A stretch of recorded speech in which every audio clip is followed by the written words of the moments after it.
রব্বানা ইন্নী আসকানতু মিন যুররিয়্যাতি বিওয়াদিন গায়রি যী যারইন ইনদা বাইতিকাল মুহাররাম। হায় আল্লাহ রাব্বুল আলামিন, আমি পানি এবং তরুলতাবিহীন এক মরুভূমির ভিতরে আমার বংশের একটি অংশকে এখানে রেখে গেলাম। তোমার ঘরের কাছে পুনর্বাসিত আমি তাদের কাছে, এই ঘরের কাছে, সম্মানিত ঘরের কাছে রেখে গেলাম। পরীক্ষায় তিনি পাশ করলেন। হযরতে হাজেরা প্রশ্ন করলেন, ইব্রাহিম, পানি নাই, খাবার নাই, মানুষ নাই, ঘর নাই, বাড়ি নাই, মরুভূমির ভিতরে আমাকে আর আমার বাচ্চারে ফেলে রেখে যাচ্ছ কেন? কোনো জবাব নাই। 2 বার 3 বার প্রশ্ন করলেন। এরপরে তিনি আবার প্রশ্ন করলেন, বললেন, ইব্রাহিম, এটা কি আল্লাহর হুকুম নাকি? হযরত ইব্রাহিম আলাইহিস সালাম নিজের কলিজার টুকরা সন্তান আর বিবিকে রেখে যেতেছেন ভারাক্রান্ত মন নিয়ে। তিনি আকাশের দিকে আঙ্গুল উঁচু করে দেখালেন। হযরত হাজেরা বুঝলেন তিনি তো আল্লাহর পয়গম্বর, আমার কোনো অপরাধে এভাবে ফেলে যাওয়ার কথা নয়। তিনি বুঝলেন এটা আল্লাহর হুকুম। হযরত হাজেরা বললেন, ইব্রাহিম রে, নিশ্চিন্ত মনে বাড়ি ফিরে যাও, আমার মনে কোনো চিন্তা নাই, কোনো পেরেশানি আর এখন নাই। আল্লাহর হুকুমে যদি আমাকে এই মরুভূমির ভিতরে ফেলে যেয়ে থাকো, তাহলে আমি ওই আল্লাহর প্রতি এতটা ভরসা রাখি যে এই মরুভূমির ভিতরে জল পানি শূন্য, খাদ্য শূন্য জায়গায় আমি আমার বাচ্চাকে আল্লাহ রব্বুল আলামিন না খাওয়াইয়া মারবেন না। দ্বিতীয় পরীক্ষায় পাশ করল। 3 নম্বরে পরীক্ষা হলো, সন্তান বড় হয়ে গেছে, বুদ্ধি হয়েছে, দৌড়াতে পারে। আল্লাহ রাব্বুল আলামিন হুকুম করলেন, ছেলেকে জবাহ করো। কত বড় আগুনের পরীক্ষা!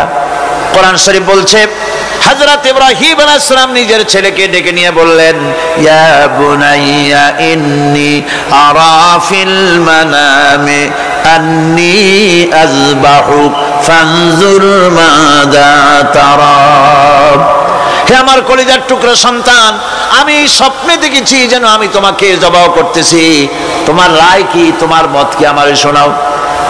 ছেলে পয়গম্বর, ছেলে তার জবাবে বললেন, ইয়া আবাতি ফাআল মা তু'মার সাতাজিদুনি ইনশাআল্লাহু মিনাস সাবিরিন। হে আমার আব্বাজান, আপনি যে ব্যাপারে স্বপ্নের ভিতরে আদিষ্ট হয়েছেন আপনি তা কার্যকরী করুন।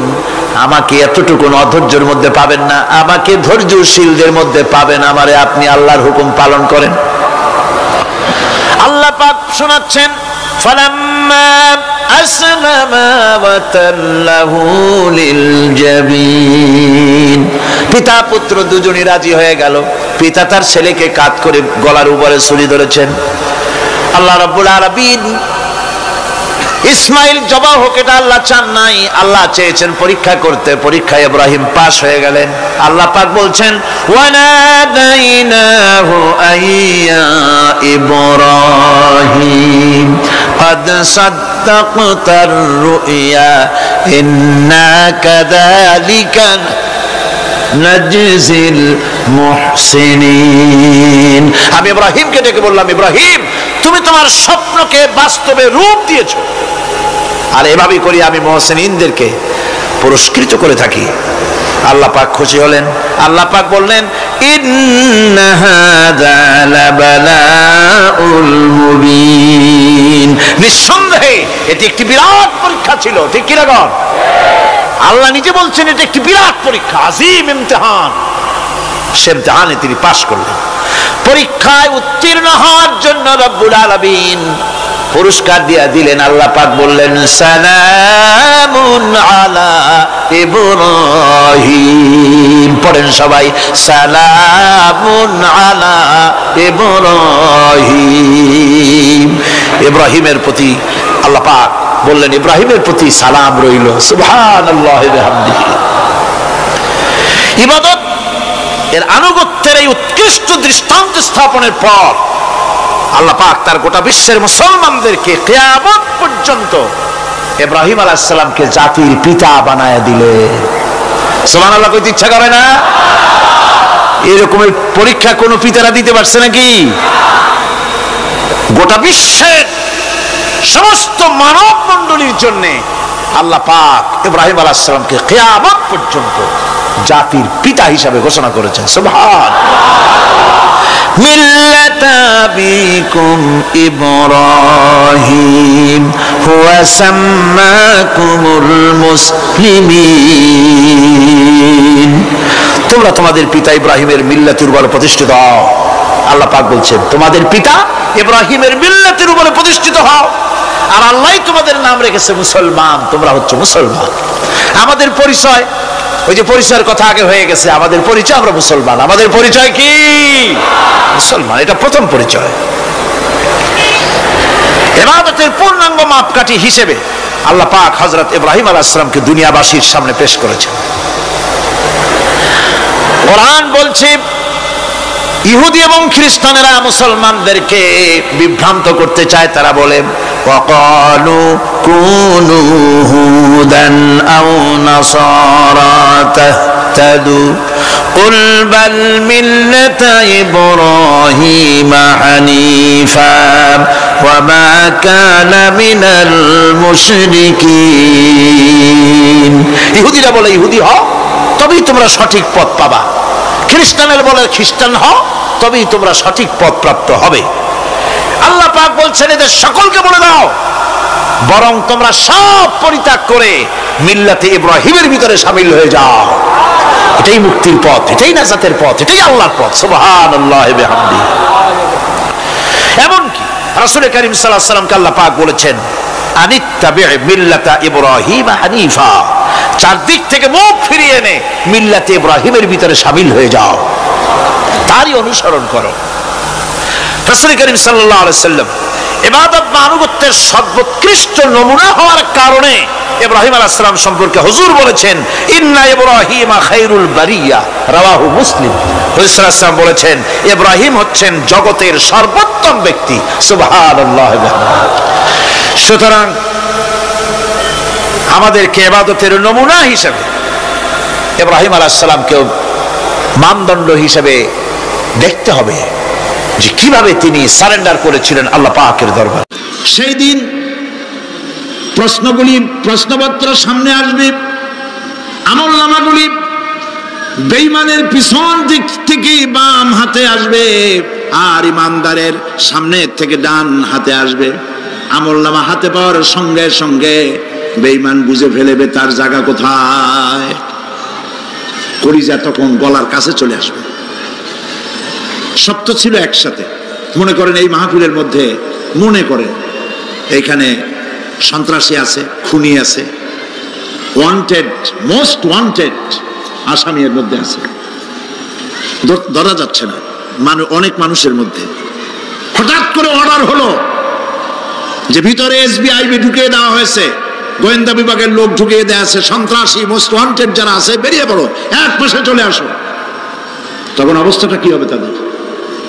মজা লাগবে? পায়ের রক্ত মাথায় উঠে যাবে, চোখ দিয়ে রক্ত পড়া শুরু করবে। সমস্ত মানুষ একসাথে ছিল হাসরের ময়দানে। হঠাৎ করে অর্ডার হয়ে যাবে অন্তাজুল ইয়াউমা আইয়ুহাল মুজরিমুন, হে অপরাধীর দলেরা আলাদা হয়ে যাও। ইন্না লিল্লাহ, আলাদা হয়ে যাও। সমস্ত মানুষ সেখানে খালি পায়ে উঠবে, কারো পায়ে জুতা নাই, স্যান্ডেল নেই, পরনে কোনো কাপড় নাই, গায়ে কোনো কাপড় নাই, মাথায় কোনো আবরণ নাই। হযরত আয়েশা সিদ্দিকা রাদিয়াল্লাহু তাআলা আনহা তিনি নবী করিম সাল্লাল্লাহু আলাইহি ওয়াসাল্লামের কাছে কিয়ামতের এই বর্ণনা শুনে কাঁদতেছিলেন আর বলতেছিলেন, হে আল্লাহর রাসূল, কিয়ামতে সকলকে ভাবে উঠতে হবে, এমনকি আমাকেও? হুজুর বললেন প্রত্যেকটি মানুষকেই উলঙ্গিনী হয়ে উঠতে হবে। তিনি প্রশ্ন করলেন তখন কি শরম হবে না? নবী করিম সাল্লাল্লাহু আলাইহি ওয়াসাল্লাম বলছেন জাহান্নামের ভয়তে কেউ কারো দিকে তাকাবার সুযোগ পাবে না, সব উপরের দিকে তাকায় থাকবে আর বলবে আল্লাহ আমারে বাঁচাও, আল্লাহ আমারে রক্ষা করো। সমস্ত নবীরা, সমস্ত নবী আদম আলাইহিস সালাম থেকে শুরু করে ঈসা আলাইহিস সালাম পর্যন্ত সব নবী বলবেন নাফসি নাফসি, আল্লাহ আমারে বাঁচাও, আমাকে রক্ষা করো। কোথায় যাবে আপনার পীর সাহেব? একমাত্র ব্যক্তি বিশ্বনবী মুহাম্মদ রাসূলুল্লাহ সাল্লাল্লাহু মানুষেরা হয়রান হয়ে যাবে। আদম আলাইহিস সালামের কাছে যাবে, আবাল বাশার আপনি প্রথম মানুষ, আমরা বিপদে শেষ হয়ে গেছি, 50,000 বছর দাঁড়ায় আছি। কয় বছর দাঁড়ায় থাকতে হবে? কোথায় আছে? এই কোরআন শরীফ 50,000 সানা মিম্মা তাউদ্দুন। এই পৃথিবীতে গণনা করলে 12 মাসে 1 বছর, 12 বছরে 1 যুগ, এরকম করে করে 50,000 বছর পৃথিবীতে গুনলে যত বড় লম্বা হয়, বিচারের দিনটা এত বড় লম্বা হবে। সবাই বলবে আদম আলাইহিস সালাম আমাদের জন্য একটু আল্লাহকে সুপারিশ করুন যেন তিনি আমাদের বিচারটা তাড়াতাড়ি করে দেন। তিনি বলবেন আমার পক্ষে সম্ভব না, আল্লাহর সামনে দাঁড়িয়ে কথা বলার আমার কোনো সাহস নাই, আমি পারবো না। নূহ আলাইহিস সালামের কাছে যাও, নূহ আলাইহিস সালাম বলবেন আমি পারবো না। মুসা আলাইহিস সালামের কাছে যাও, তিনি বলবেন আমি পারবো না। ইব্রাহিম আলাইহিস সালামের কাছে যাও, একজন আরেকজনের কাছে পাঠাবে। সর্বশেষ ঈসা আলাইহিস সালামের কাছে লোকেরা আসবে, হাসরবাসী। ঈসা আলাইহিস সালাম বলবেন আমি তো পারবোই না, কারণ পৃথিবীর শত শত কোটি নাসারারা আমাকে আল্লাহর ছেলে বলেছে, অথচ আমি তাদের তা বলতে বলি নাই। আমি নিজের ব্যাপারেই আজকে শঙ্কিত, আমারে তারা আল্লাহর ছেলে বলছে। আল্লাহ আজকে আমার সাথে কি ব্যবহার করবেন আমি তো জানি না, আমি নিজেই বিপদে আছি। তবে আমি তোমাদের ব্যাপারে একটা পরামর্শ দিতে পারবো। একজন ব্যক্তি আছে যার কাছে গেলে তিনি কথা বলতে পারবেন, তিনি বিশ্বনবী রাহমাতুল লিল আলামিন জনাব মুহাম্মদ রাসূলুল্লাহ সাল্লাল্লাহু আলাইহি ওয়াসাল্লাম। তার কাছে চলে যাও, হাসরবাসীরা তার কাছে চলে যাবে। নবীজি সকলের কথা শুনে সিজদায় পড়ে কাঁদতে থাকবেন। তিনি বলবেন হাসরবাসীদের কাজ সুস্থ করবেন, এই কাজ আমার কাজ, আমি বলবো আল্লাহ পাককে। তিনি সিজদায় পড়ে কাঁদবেন। রব্বুল আলামিন প্রশ্ন করবেন, হে আমার রাসূল, আপনার তো আজকে কান্দার দিন না, আপনি কাঁদেন কেন? আমি আপনাকে মাকামে মাহমুদ দিয়েছি, কাউসারের মালিক বানাই দিয়েছি। আপনি জান্নাতে প্রবেশ করার আগে কেউ বেহেশতে যাইতে পারবে না, এই সম্মান দিয়েছি, কাঁদেন কেন? নবীজি বলেন রব্বুল আলামিন যা তুমি আমার জন্য বরাদ্দ রেখেছো সব আমি পেয়েছি বা পাবো, আমি কান্দি আমার উম্মতের কি হবে? আল্লাহ রাব্বুল আলামিন তাকে পারমিশন দিবেন, আপনার নেককার জান্নাতি উম্মতগুলি আপনি বেছে নিন। নবী করিম সাল্লাল্লাহু আলাইহি ওয়াসাল্লাম পারমিশন পাবেন। আল্লাহর পারমিশন ব্যতি রেখে আল্লাহর দরবারে কথা উচ্চারণ করার ক্ষমতা কেন হবে না? সুবহানাল্লাহ। এই কথা ভাববার কোনো কারণ নাই। অমুক পীর সাহেবের অনেক মুরিদ আছে, সব মুরিদ টুরিদ নিয়ে নারায়ে তাকবীর জিন্দাবাদ, পীর সাহেব জিন্দাবাদ, এই সমস্ত বাদ বোধ কামে লাগবে না। ওয়া কুল্লুহুম ইয়াতিহি ইয়াউমাল কিয়ামাতি ফারদা। কিয়ামতের দিন প্রত্যেককে একজন একজন করে আসতে হবে আল্লাহর দরবারে। আল্লাহ বলেছেন একজন একজন একজন, মিছিল করার উপায় নেই। আল্লাহ রাব্বুল আলামিনের দরবারে হাজির হয়ে যাবে সেই কঠিন হাসরের ময়দানে বাঁচার জন্য। নবীজি দোয়া শিখায় দিয়েছেন, দোয়া করো আল্লাহুম্মা হাসিবনি হিসাবান ইয়াসীরা। পড়েন আমার সাথে, আল্লাহুম্মা হাসিবনি হিসাবান ইয়াসীরা, আল্লাহুম্মা হাসিবনি হিসাবান ইয়াসীরা। হে আল্লাহ তুমি আমার সহজ হিসাব নাও। নবী করিম সাল্লাল্লাহু আলাইহি ওয়াসাল্লাম নিজেই দোয়া করেছেন। চিন্তা করেন, আল্লাহ পাক নিজে, আল্লাহ তাআলা তিনি নিজে প্রশ্ন করবেন এবং পাপগুলি দেখাই দেবেন, এই সব পাপ করছো। মানুষ আল্লাহর বান্দা ভয় চোটে কলজা গলা দিয়ে বেরিয়ে যেতে থাকবে, বেরিয়ে যেতে চাইবে, তার বাষ্পরুদ্ধ হয়ে আসবে, বলতে থাকবে আল্লাহ আমি করে ফেলেছি, আমি মাপ চাই, তোমার কাছে ক্ষমা ভিক্ষা চাই। আল্লাহ রাব্বুল আলামিন বান্দার কাকুতি বিরতির দিকে লক্ষ্য করে বলবেন, বান্দারে আমি তোকে ক্ষমা করে দিলাম। এটাই হলো হিসাব ইয়াসির, সহজ হিসাব। এই সহজ হিসাব কার কিসমতে আছে কার কিসমতে নাই তা আমরা কেউ জানি না। এই দুনিয়াটাকে আল্লাহ পাক বানাইছিলেন পরীক্ষা নেওয়ার জন্য। কি জন্য? পরীক্ষা নেওয়ার জন্য।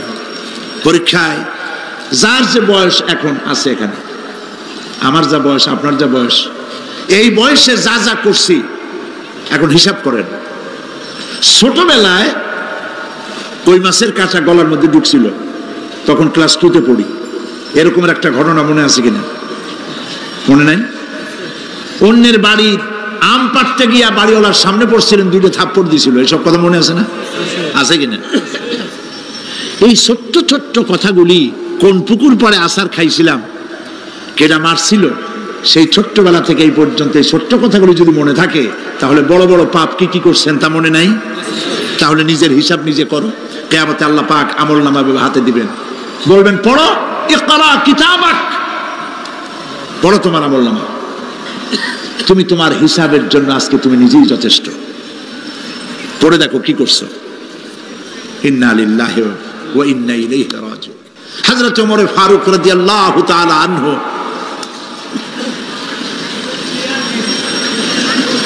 তিনি একবার অন্ধকার রাত্রে যাচ্ছিলেন, পিছনে ছিল অনেক লোকজন ছিল। হাঁটতে হাঁটতে তিনি প্রশ্ন করলেন, আচ্ছা তোমাদের মধ্যে কি কেউ আছে এমন বলতে পারো যে কোরআন শরীফের মধ্যে সব থেকে হতাশাব্যঞ্জক আয়াত কোনটি? একজন জবাবে বললেন, অন্ধকার পিছনে, অন্ধকারের মধ্যে পিছন থেকে একজন জবাব দিল, ফামাইয়ামাল মিসকালা যাররাতিন খায়রান ইয়ারা ওয়া মাইয়ামাল মিসকালা যাররাতিন শাররান ইয়ারা। এর অর্থ হলো, পৃথিবীতে কেউ যদি ছোট্ট একটি পাপ নেকির কাজ করে, সরিষা পরিমাণ নেকির কাজ যদি করে সেটা দেখতে পাবে, সরিষা পরিমাণ পাপের কাজ যদি করে সেটা দেখতে পাবে। ওমর রাদিয়াল্লাহু তাআলা আনহু কাঁদতেছিলেন। কিয়ামতে সব নেকি আর পাপ যা যা করছি সব দেখানো হবে। ইন্না লিল্লাহি ওয়া ইন্না ইলাইহি রাজিউন। আল্লাহ তুমি মাফ করে দাও আমাদেরকে, আমরা বলি আমিন। কতক্ষণ হাঁটার পরে তিনি প্রশ্ন করলেন, আচ্ছা মুমিনদের জন্য কোরআনের মধ্যে সব থেকে আশাব্যঞ্জক কোন আয়াত কি আছে? পেছন থেকে আওয়াজ এলো, মুমিনদের জন্য আশাব্যঞ্জক একটি আয়াত আল্লাহ রাব্বুল আলামিন কোরআনের মধ্যে দিয়েছেন, সেটি হচ্ছে লা তাকনাতু মির রাহমাতিল্লাহ। আমার রহমত থেকে, আল্লাহর রহমত থেকে হতাশ হয়েও না, নিরাশ হয়ে যেও না। অর্থ হচ্ছে এই, আমরা পাপ করেছি, আমরা সবাই গুনাহগার কিনা বলেন? স্বীকার করি আমরা সবাই গুনাহগার কিনা? সবাই গুনাহগার। এই গুনাহগার মানুষগুলি যদি গুনায় তওবা করে, গুনার জীবনে করব না তওবা করে কেউ যদি আল্লাহর রহমতের দিকে এক বিঘত অগ্রসর হয়, হাদিসে কুদসির ভিতরে এসেছে আল্লাহ পাক বলেন, আমি আমার ওই বান্দার দিকে এক হাত আগায়া যাই। কোন বান্দা যদি গুনার তওবা করে আর যদি গুনাহ না করে আমার দিকে যদি হেঁটে আসে, আমার রহমত বান্দার দিকে দৌড়াইয়া যায়। আল্লাহর গজবের চাইতে রহমত বেশি। বান্দা তোমার গুনাহ যদি আকাশ সমান হয়, আল্লাহর, তোমার গুনাহ যদি পাহাড় সমান হয়, আল্লাহর রহমত আকাশ সমান। তোমার গুনাহ যদি আকাশ সমান হয়, আল্লাহর রহমত তার আরশে আজিম ছায়া গেছে। সুবহানাল্লাহ। মাপ চাও, ক্ষমা চাও, তওবা করো, জীবনে গুনাহ আর করব না। যে ব্যক্তি তওবা করবে, গুনাহ থেকে বাঁচবে, আল্লাহ তাদেরকে রক্ষা করবেন। প্রিয় ভাইয়েরা, এই দুনিয়ার জিন্দেগিতে পৃথিবীর মহব্বতে আমরা পাগল হয়ে গেছি। সবাই শুধু টাকা টাকা, টাকা ছাড়া দুনিয়াটা ফাঁকা। দুনিয়া কা মজা লে লো, দুনিয়া তোমারি হ্যায়। খাও দাও ফুর্তি করো, দুনিয়াটা মস্ত বড়। এগুলি শয়তানদের কথা। কাদের কথা? শয়তানদের কথা। আল্লাহ বলেছেন কুলু ওয়া তামাত্তাউ, খা, জব্বার খাও, খা, খার ফুর্তি কর। মাতাউন কালিল সুম্মা মাওয়াহুম জাহান্নাম ওয়া বিসাল মাসির। সামান্য কয়েকদিনের জন্য দালান কোঠা বানাইয়া ফুর্তি কর, এরপরে জায়গা হবে জাহান্নামে। জায়গা হবে কোথায়? জাহান্নামে। প্রিয় ভাইয়েরা, এই দুনিয়াটার দৃষ্টান্ত একটা পরের স্ত্রীর মতো সুন্দরী যুবতী, রূপবতী, স্বাস্থ্যবতী পরের একটা স্ত্রী। এইটারে দেখে আফসোস করে কোনো লাভ আছে? জবাব দেন, যারা কথা বোঝেন তারা জবাব দেন। অন্যের সুন্দরী তরুণী তন্নী রূপবতী যুবতী, রূপের ছটায় চতুর্দিক আলোকিত, এরকম একটা পরের বউ দেখে আফসোস করে কোনো লাভ আছে? ওর তো বিয়ে হয়ে গেছে, তুমি আফসোস করে লাভ কি? গলা দড়ি দিয়ে মরলেও লাভ নাই। এই পৃথিবী একটা সুন্দরী পর স্ত্রীর মতো, একে যত মহব্বত করবেন আল্লাহর রহমত থেকে তত দূরে চলে যাবেন, আর এই দুনিয়ার উপরে যত লাথি মারবেন আল্লাহর দিকে তত আগায় যাবেন। খালি টাকা চাই, টাকা টাকা। বাড়ি একটা আছে আরো 6টা চাই, দোকান 5টা আছে আরো 7টা চাই, গাড়ি একটা আছে আর 50টা চাই। এই চাই আর চাই, খাই আর পাই, এই করতে করতে মানুষের জীবন শেষ হয়ে যায়। আহারে, একেবারে খালি হাতে চলে গেল। ইন্ডাস্ট্রি পড়ে থাকলো, বাড়ি পড়ে থাকলো, গাড়ি পড়ে থাকলো, 3খান কাপড় নিয়ে আর চলে গেল গর্তের মধ্যে। আহারে, ছেলে মেয়ে বউ চোখের একটু পানি ফেলাইলো ওই দিন, আর কিচ্ছু না, কবরের মধ্যে রেখে দিল। এখন কবরের ভিতরে ফেরেশতা চলে এসেছে। বেঈমান হয়ে যদি মারা যেয়ে থাকে, ঈমান নিয়ে মরে নাই, বেঈমান হয়ে মারা গেছে, কলেমা মনে আসে নাই, জিজ্ঞেস করা হবে মান রব্বুকা মা দীনুকা মান নাবিয়ুকা, কে তোমার রব, কি তোমার দিন, কে তোমার নবী? বেঈমান বলবে হায় হাতা লা আদরি, জানি না। নাউযুবিল্লাহ, বলে নাউযুবিল্লাহ, জানি না। এখানে আপনি মুখস্থ করে গেলেই যে ওখানে জবাব দিতে পারবেন এমনটি হবে না। আমল করতে হবে, আমল তৈরি করতে হবে। আমল মানে কিন্তু এইটা না যে আপনি বসে বসে তসবিহ পড়বেন, এটা লোকের আমল করে, যে লোকটা খুব আমলদার, খুব আমল করে। আমলের ইংরেজি হচ্ছে ওয়ার্ক, বাংলা হলো কাজ। তো কেউ বসে বসে কোনো কাজ নাই তসবিহ টিপতেছে, এটা কিন্তু আমল হইল? আপনার সমস্ত কাজগুলি হতে হবে আল্লাহরে খুশি করার জন্য। দোকানদারি করবেন আল্লাহরে খুশি করার জন্য করেন। আচ্ছা, ওখানে পরে আসতেছে। কবরের ভিতরে জবাব দিবে আমি কিছু জানি না। কিছুই যখন জানলো না, শাস্তি শুরু হয়ে যাবে। সিজ্জিনে তার রূহ রাখা হবে, এ মাটির দেহ মাটির সঙ্গে মিশে যাবে। কবরের মধ্যে কোনো প্রচন্ড শাস্তি বা জাহান্নামের আগুন ইত্যাদি দিয়েছি, প্রচন্ড কোনো শাস্তি হবে না। শাস্তি হবে কবর আযাব, আযাবুল কবর হক, আযাবে কবর হবে, তবে জাহান্নামের শাস্তি মতো হবে না। আসামি কনভিক্টেড না হওয়া পর্যন্ত, বিচার না হওয়া পর্যন্ত যেমন ফালায় রাখে জেলখানার কোন রুমে বা হাজতখানায়, ওই রকম সিজ্জিন নামক একটা জায়গা আছে, ওইখানে রেখে দেবে। শাস্তি হবে কিসের উপরে? রুহের পরে। অনেকে মনে করে যে কবর হলো ওই শুধু মাটির মধ্যে ওইটা, কিন্তু এইটার নাম শুধু কবর না। মানুষের জীবনের 4টে স্তর। কয়টা স্তর? একটা হলো আলমে আরওয়াহ, আরেকটি হচ্ছে আলমে আজসাম অথবা আলমে আসবাব, আরেকটি হচ্ছে আলমে বারজাখ, আরেকটি হচ্ছে আলমে আখিরাত। কয়টা হলো? 4টা। আলমে আরওয়াহ রূহের জগৎ, যেখান থেকে আমরা আসছি, আর আলমে আজসাম বা আলমে আসবাব হলো বস্তু জগৎ, যেখানে আমরা আছি। এরপরে মৃত্যু থেকে শুরু করে কিয়ামতের দিন পর্যন্ত যে সময়টা, এই সময়টার নাম হলো আলমে বারজাখ। বারজাখ শব্দের অর্থ হলো জবনিকা, পর্দা, স্ক্রিন, একটা পর্দার আড়ালে নিয়ে যাওয়া হবে। এরপর হবে আলমে আখিরাত, যেখানে জবাবদিহির জন্য সকলকে উঠতে হবে। শাস্তি হবে রুহের উপরে। এখন আপনি বলবেন যে রুহের শাস্তি হয় কেমনে? রুহ তো দেখা যায় না। রুহ কি দেখা যায়? রুহ সম্পর্কে প্রশ্ন করা হয়েছে, ওয়ায়াসআলুনাকা আনির রূহ কুলির রূহু মিন আমরি রাব্বি। নবী, আপনাকে প্রশ্ন করা হয় রূহ কি জিনিস, আপনি বলুন রূহ হচ্ছে আল্লাহ পাকের একটি অর্ডার। তো এই অর্ডার, একটি হুকুম, যার কোনো আকার নাই, এইটারে আল্লাহ শাস্তি কেমনে দেবে? এই শাস্তি আপনি এই দুনিয়ায় বুঝতে পারবেন। হঠাৎ করে আপনার গ্রেফতারি পরোয়ানা জারি হয়ে গেছে, তখন একটা টেনশন ক্রিয়েট করে। এই শাস্তিটা কোথায় হয়? বডির উপরে না রুহের উপরে? রুহের উপরে হয়। ঘুমায় আছেন, স্বপ্নে দেখতেছেন বাঘে তাড়াইতেছে, বউ কাছে শোয়া, পুলিশে তাড়াইতেছে, বাঘে তাড়াইতেছে, সাপে তাড়াইতেছে, ঘেমে ভয়, আপনি ভয়তে ঘেমে হার্টবিট এত বাড়ছে, ঘুমের থেকে জেগে বউরে ধমকাচ্ছেন যে আমারে বাগে তাড়াইলো, তুমি একেবারে নাক ডেকে জন্মের মতো ঘুমাইতেছো। বউ তো টেরই পায় নাই, ঠিক কিনা? এই যে বাগে তাড়াইলো, পুলিশে তাড়াইলো, সাপে তাড়াইলো, ঘুমের মধ্যে কষ্টে ঘাম বেরিয়ে গেল, এই শাস্তিটা কিছুর উপর হইলো? রুহের উপরে। এটা আল্লাহ দেখাই দিলেন, মরার পরে এর থেকে মারাত্মক কঠিন শাস্তি রুহের উপরে হবে। তারপরে বডি বানানো হবে জাহান্নামে দেওয়ার জন্য। এগুলির ব্যাপারে আমি আলোচনা করেছিলাম চট্টগ্রামে এবছর সূরা নাবার তাফসীর করেছিলাম। সূরা নাবা আম্মা ইয়াতাসাআলুন 5 দিন তাফসীর করেছি। 31 জন হিন্দু খ্রিস্টান মুসলমান হয়ে গেছে এবার চট্টগ্রামে। নবী করিম সাল্লাল্লাহু আলাইহি ওয়াসাল্লাম বলেছেন, কেউ যদি দুনিয়ায় বেঁচে থাকা অবস্থায় কিয়ামতের দৃশ্য দেখতে চায়, সেজন্য সূরা নাবা, সূরা আত-তাকবীর, সূরা নাজিআত, সূরা আল-ইনফিতার এই সূরাগুলি যেন পড়ে, তাহলে দুনিয়ায় জীবিত থাকা অবস্থায় কিয়ামতের দৃশ্য দেখতে পারবে।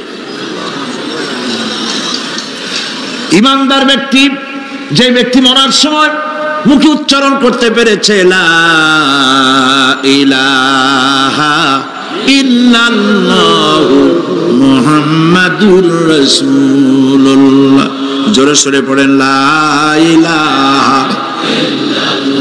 লা ইলাহা লা ইলাহা লা ইলাহা ইল্লাল্লাহু মুহাম্মাদুর রাসূলুল্লাহ। কালেমা পড়ে মারা গেল। এরপরে কবরের ভিতরে মুনকার নাকির ফেরেশতা এসে হাজির হয়ে যাবে, প্রশ্ন করবে মান রব্বুকা। ঈমানদার ব্যক্তি বলবে রব্বি আল্লাহ। বলেন রব্বি আল্লাহ। আমার রব কে? আল্লাহ না, আল্লাহ। মোহব্বতের সাথে বলেন আল্লাহ। কেউ যদি হৃদয়ের গভীর কন্দর থেকে, কলিজার মধ্য দিয়ে, মনের মণিকোটা থেকে একবার যদি গভীর রাত্রে জেগে একবার যদি বলে আল্লাহ, আল্লাহ পাক 70 বার সাড়া দিয়ে জিজ্ঞেস করেন, বান্দা কি চাও বলো, আমি হাজির। কি মজার নাম আল্লাহ! এর থেকে মজার নাম পৃথিবীতে নাই। এই মজা বেশি পাবেন তাহাজ্জুদের সময়। সুবহানাল্লাহ বলেন। রাত জাগতে শিখুন, তাহাজ্জুদের নামাজের অভ্যাস করুন। সমস্ত নবীদের উপরে তাহাজ্জুদ পড়া বাধ্যতামূলক ছিল। গভীর রাত্রে সব ঘুমানো, আপনি জাগুন, উযু করুন, একটা রুমের মধ্যে একা চলে যান, দরজা বন্ধ করে দিন, তারপরে 6 রাকাত 8 রাকাত নামাজ পড়ে কান ধরে আল্লাহর কাছে বলতে থাকেন, আল্লাহ আমি এই সমাজের একজন নগণ্য মানুষ, তুমি দয়া করে আমারে কত টাকা দিছো, পয়সা দিছো, আমার মতো বিদ্যা জানাওয়ালা লোকেরা রিক্সা চালায়, অফিসে চাকরি করে, খাইয়া বউরেও ভালো কাপড় দিতে পারে না, তুমি আমারে কই থেকে কই নিয়ে আসছো বাবু, তার আমি শুধু নাফরমানি করছি, গুনাহ করছি, মিথ্যা কথা বলছি, আল্লাহ তুমি আমারে মাফ করো। গভীর রাত্রে গুনগুন করে নিজের কানে ধরে অপরাধ স্বীকার করে কাঁদতে থাকেন আর ডাকতে থাকেন, ইয়া আল্লাহু ইয়া রহমানু ইয়া রহিমু ইয়া হাইয়ু ইয়া কাইয়ুম। পড়েন ইয়া আল্লাহু ইয়া রহমানু ইয়া রহিমু ইয়া হাইয়ু ইয়া কাইয়ুম। ইয়া আল্লাহু ইয়া রহমানু ইয়া রহিমু ইয়া হাইয়ু ইয়া কাইয়ুম। চোখের পানি ফেলে। নবীজি বলেছেন, আল্লাহর ভয়েতে গুনাহ করেছিল সেই লজ্জা করে, আল্লাহর ভয়েতে, জাহান্নামের ভয়েতে মানুষ যখন কান্দে, চোখের পানি নাকের অর্ধেক আসতে না আসতে আল্লাহ পাক তারে মাফ করে দেন। আল্লাহ পাক। মা, বাচ্চা যদি কান্দে মা সইতে পারে? বলেন। মায়ের চাইতে আল্লাহর মহব্বত কম না বেশি? মহব্বতকে আল্লাহ পাক 100 ভাগ করেছেন, 1 ভাগ সারা বিশ্বের মাঝে ছড়িয়ে দিয়েছেন, আর 99 ভাগ আল্লাহ তার নিজের মধ্যে রাখছেন। 1টা ভাগ ছেড়ে দিলেন পৃথিবীতে, সেই ভাগের থেকে যেটুকু মুরগি পেল, মুরগি তার বাচ্চা ঠেকাবার জন্য চিলের সাথে লড়াই করে, শিয়ালের সাথে লড়াই করে, গরু হাতির সাথে লড়াই করে, মানুষ তার সন্তানকে বাঁচাবার জন্য জীবনটাও দিয়ে দেয়। একটা ভাগের যতটুকু পেলাম সেই মহব্বত যদি আমার এত তীব্র হয় স্ত্রীর জন্য, সন্তানের জন্য, তাহলে 99টা ভাগ মহব্বত যে আল্লাহর কাছে বান্দার জন্য, তার দয়া কত বেশি। এই জন্য কবরের ভিতরে প্রশ্ন হবে, কে তোমার রব? মুমিন ব্যক্তি বলবে, রব্বি আল্লাহ, আমার রব আল্লাহ। ওয়ামা দীনুকা, তোমার দিন কি? বলবে, দীনুন আল ইসলাম। ওয়ামান নবিয়ুকা, তোমার নবীকে? ওই লোক বলবে, নবিয়ুনা মুহাম্মাদুর রাসূলুল্লাহ সাল্লাল্লাহু আলাইহি ওয়াসাল্লাম। হাদিসে এসেছে ওই সময় নবীজির চেহারা মোবারক দেখানো হবে, প্রশ্ন করা হবে, মা কুনতা তাকুলু ফি হাদার রাজুল, এই লোক সম্পর্কে তোমার ধারণা কি? লোকটি বলবে, হাদা নবিয়ুনা মুহাম্মাদুর রাসূলুল্লাহ সাল্লাল্লাহু আলাইহি ওয়াসাল্লাম, ইনি তো আল্লাহর রাসূল, আমার নবী। সঙ্গে সঙ্গে গায়েব থেকে আওয়াজ হবে, ফাফরিশু বিল জান্নাতি ওয়ালবিসু বিল জান্নাহ, আমার ফেরেশতারা আমার বান্দার জন্য জান্নাতের বিছানা কবরের মধ্যে বিছায় দাও, আর আমার বান্দাকে জান্নাতের পোশাক পরায় দাও, জান্নাতের পোশাক পরায় দাও, জান্নাতের বিছানা বিছায় দাও, আর তার কবরটাকে প্রশস্ত করো, ইলা মাদ্দা বাসারা, যদ্দূর তার চোখের দৃষ্টি যায় অদ্দূর বড় বানায় দাও কবর। ফেরেশতারা বলবেন, নম কানাউমুল উরুস, দুলামিয়া যেমন বাসর সজ্জায় বউ নিয়ে ঘুমায়, তুমি আরামে ঘুমায় থাকো, ইলা ইয়াউমিল কিয়ামা। ভাই সাহেব, এই পৃথিবীর সব ফাঁকিবাজি, মোহ, সব মোহ, স্ত্রী, পুত্র, পরিজন, মাল, ধন, কিচ্ছু না, কোনো দাম নাই। আল্লাহকে ভয় করুন, আল্লাহকে ভয় করে চলুন। ভয় তো করতে পারলাম না। এত বড় একটা রমজান মাস চলে গেল, রোজা আসছিল তাকওয়া সৃষ্টি করার জন্য, সারা জীবন রোজা রাখলাম, মুত্তাকি হইতে পারলাম না। এটা ঠিক কিনা বলি? সারা জীবন রোজা রাখলাম, মুত্তাকি হইতে পারি নাই। এখনো মিথ্যা কথা বলি, ওজনে কম দেই, খাদ্যে ভেজাল দেই, কথা ঠিক কিনা? মিথ্যা কথা বলতেছেন। মিথ্যা কথা বলা কবিরা গুনাহ, মিথ্যা কথা বলা সমস্ত গুনার মা। কথায় কথায় মিথ্যা বলা হচ্ছে। দোকানদারি করতেছেন, কষ্ট করে মাল কিনছেন, লাভের জন্যই তো কিনছেন, মিথ্যা কোন কেন? ওজনে কম দিচ্ছেন, ভেজাল দিতেছেন, ভেজাল দিয়া কম দিয়া কয় টাকা উপার্জন করবেন? আর কতগুলি খাইতে পারবেন আপনি? চাউলের মধ্যে তুষ দিলেন, কুড়া দিলেন, পাথর দিলেন। আহারে মুসলমান, কি কপাল পোড়া! ওজন দিতে গিয়া একটু খিস দিয়া ধরে যেদিকে পাথরটা, আর মালটা যেদিকে সেদিক টেটু নিচু করে দেয়। যে কেনে সে মনে করে মাশাআল্লাহ, লোকটা তো খুব ভালো, আবার তো বেশি দিছে। কিন্তু বাড়ি যেয়ে দেখবেন আপনারা 14 গ্রাম কম দিয়েছে। ও 14 গ্রাম তো না, এখন তো গ্রাম বলে। আগে তো আমরা ছটক মটক বলছি, এখন গ্রাম বলে সুবিধার জন্য। এগুলি কি আমি বানায় বলতেছি না? কথা ঠিক। লাভটা কি? কি লাভ? জমিনের আইল ঠেলতেছেন, পরের জমিন দখল করতেছেন, বোনেরে ঠকাইছেন, ভাইরে ঠকাইছেন, ভাইয়ের সম্পত্তি ফেরত দেন নাই। আহা, এই যে দুরবস্থার সৃষ্টি হলো, আমলের পরিবর্তন হলো না। মসজিদ বানাইছি সব দালান, মসজিদগুলি সব বিল্ডিং হয়ে গেছে। নবী করিম সাল্লাল্লাহু আলাইহি ওয়াসাল্লাম বলেছেন, মাসাজিদুহুম আমিরাতুন ওয়া হিয়া খারাবুম মিনাল হুদা, মসজিদগুলি সব দালান হয়ে যাবে শেষ যুগে। এগুলি নবী করিম সাল্লাল্লাহু আলাইহি ওয়াসাল্লামের ভবিষ্যৎবাণী। মসজিদগুলি কি হবে? সব বিল্ডিং হয়ে যাবে।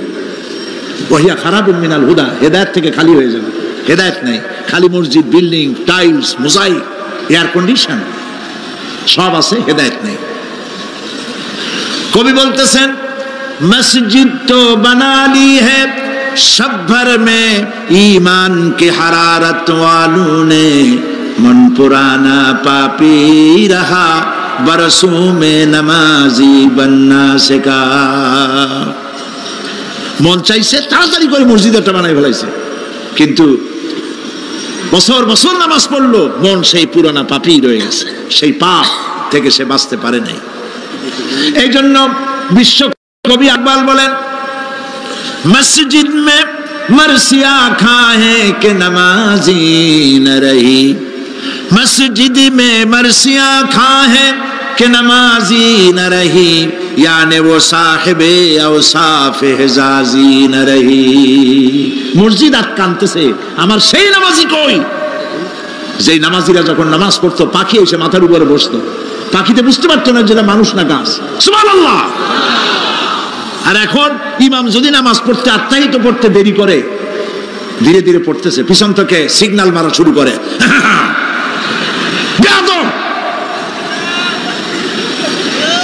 ইমাম যদি নামাজের মধ্যে, ইমামকে কখনো গলায় কাশি দিয়ে আপনি ডিকটেট করতে পারবেন না, বেয়াদবি, নামাজ নষ্ট হয়ে যাবে। অনেকে করে কিনা বলে, ওর নিজেরটা শেষ হয়ে গেছে এই জন্য ইমাম করে না কেন, সেই জন্য কাশি দেয়। এটা ফাজলামি করার জায়গা নয়। প্রিয় ভাই সব, সুতরাং আমল যদি ভালো না হয় মসজিদ সুন্দর বানায় লাভ হবে না। আমল যদি ভালো না হয় সুন্দর জামা টুপি পরে কোনো লাভ হবে না। শরীরে হয়েছে ক্যান্সার আর মাথায় মাখতেছে লক্ষ্মীবিলাসের তেল, লাভ আছে? বলেন লাভ আছে? কোনো লাভ নাই। আমল পরিবর্তন, মিথ্যা ছাড়তে হবে, মিথ্যা ছাড়তে হবে। ওয়াদা করতে পারবেন যে মিথ্যা আর বলবো না? পারবেন? ওজনে কম দেব না, ওয়াদা করতে পারবেন? জমিনের আইল ঠেলবো না, পরের হক নষ্ট করবো না, অহংকার করবো না, পারবেন? তাহলে জান্নাতের রাস্তা ক্লিয়ার হবে, নইলে ক্লিয়ার হবে না। ওয়াদা করি, বলেন ইয়া আল্লাহ। দুই হাত উঁচু করেন, বলেন ইয়া আল্লাহ, তোমার পবিত্র নামে কসম করি, ওয়াদা করি, যতদিন পর্যন্ত মালাকুল মউত আমার মাথার কাছে না আসতেছে, ফরজ নামাজ, ফরজ রোজা ছেড়ে দেব না। ইয়া আল্লাহ, আর মিথ্যা কথা বলবো না, ওজনে কম দেব না, খাদ্যে ভেজাল দেব না, অধীনস্থ নারীদেরকে বেপরদা রাখবো না, অহংকার করব না, সুদ খাবো না, সুদ দেব না, ঘুষ খাবো না, ঘুষ দেব না, শিরক করব না, বেদাত করব না। আল্লাহ তাআলা তুমি দয়া করে আমার ওয়াদা কবুল করো, আমিন। হাত নামা, আল্লাহ পাক কবুল করুন, সবাই বলেন আমিন। যদি এই ওয়াদা পালন করতে পারি জান্নাতের রাস্তা ক্লিয়ার হয়ে যাবে। আর ওয়াদা পালন করতে পারবো না, ওয়াজের মাহফিল আইসা কোনো লাভ নেই। বছরের পর বছর ওয়াজ শুনবেন, আমলের পরিবর্তন হবে না, কোনো লাভ নাই। দোকানদারেরা ওজন টোজন ঠিক মতো দেন, মিথ্যা কথা বলা বাদ দেন, ওজন একটু কমাইয়ে দিয়া, খাদ্যে ভেজাল দিয়া কোনো লাভ নাই। এগুলি আপনি কবরে নিতে পারবেন না, শুধু পাপ আর পাপ। কথা বুঝে আসছে আপনাদের? প্রত্যেকটি মানুষকে তাওহীদবাদী হতে হবে, শিরক মুক্ত হতে হবে। শিরক হলো মাজারগুলিতে গিয়ে মনের আশা আকাঙ্ক্ষা সেখানে বলা, এটি হচ্ছে শিরক। এই কাজ আপনারা করবেন না। কুমিল্লা কি মাজার আছে? আছে? কোন মাজারে যাবেন না, কোনোদিন যাবেন না, কোনো প্রয়োজন নাই। বিপদে পড়েছেন, উযু করবেন, মসজিদে চলে যাবেন, সুবহানাল্লাহ বলেন। মসজিদে গিয়ে 2 রাকাত কাজায়ে হাজতের নামাজ পড়বেন, আল্লাহর কাছে কাঁদবেন। মাজারে যিনি শুয়ে আছেন বিশ্বাস করেন, কোরআন শরীফ আমার সামনে, বিশ্বাস করুন, যিনি কবরে শুয়ে আছেন আপনাকে 4 পয়সার উপকার করতে পারবে না। মাঝখানে আপনি শিরকের গুনাহ নিয়ে আল্লাহর দরবারে হাজির হবেন। মাজারে টাকা দিবেন না, পয়সা দিবেন না, মানত করবেন না। মাজার একটা ব্যবসা। মাজার আজকাল কি? মাজার আর রস সব ব্যবসা। আপনারা এইসব কাজে যাবেন না। আগরবাতি, মোমবাতি, চাদর দেওয়া, মশারি দেওয়া, এগুলো মুসলমানের কাজ না। হিন্দু, খ্রিস্টান, বৌদ্ধ যা করে আমরা কি তা করতে পারি? জোরে বলেন, পারি?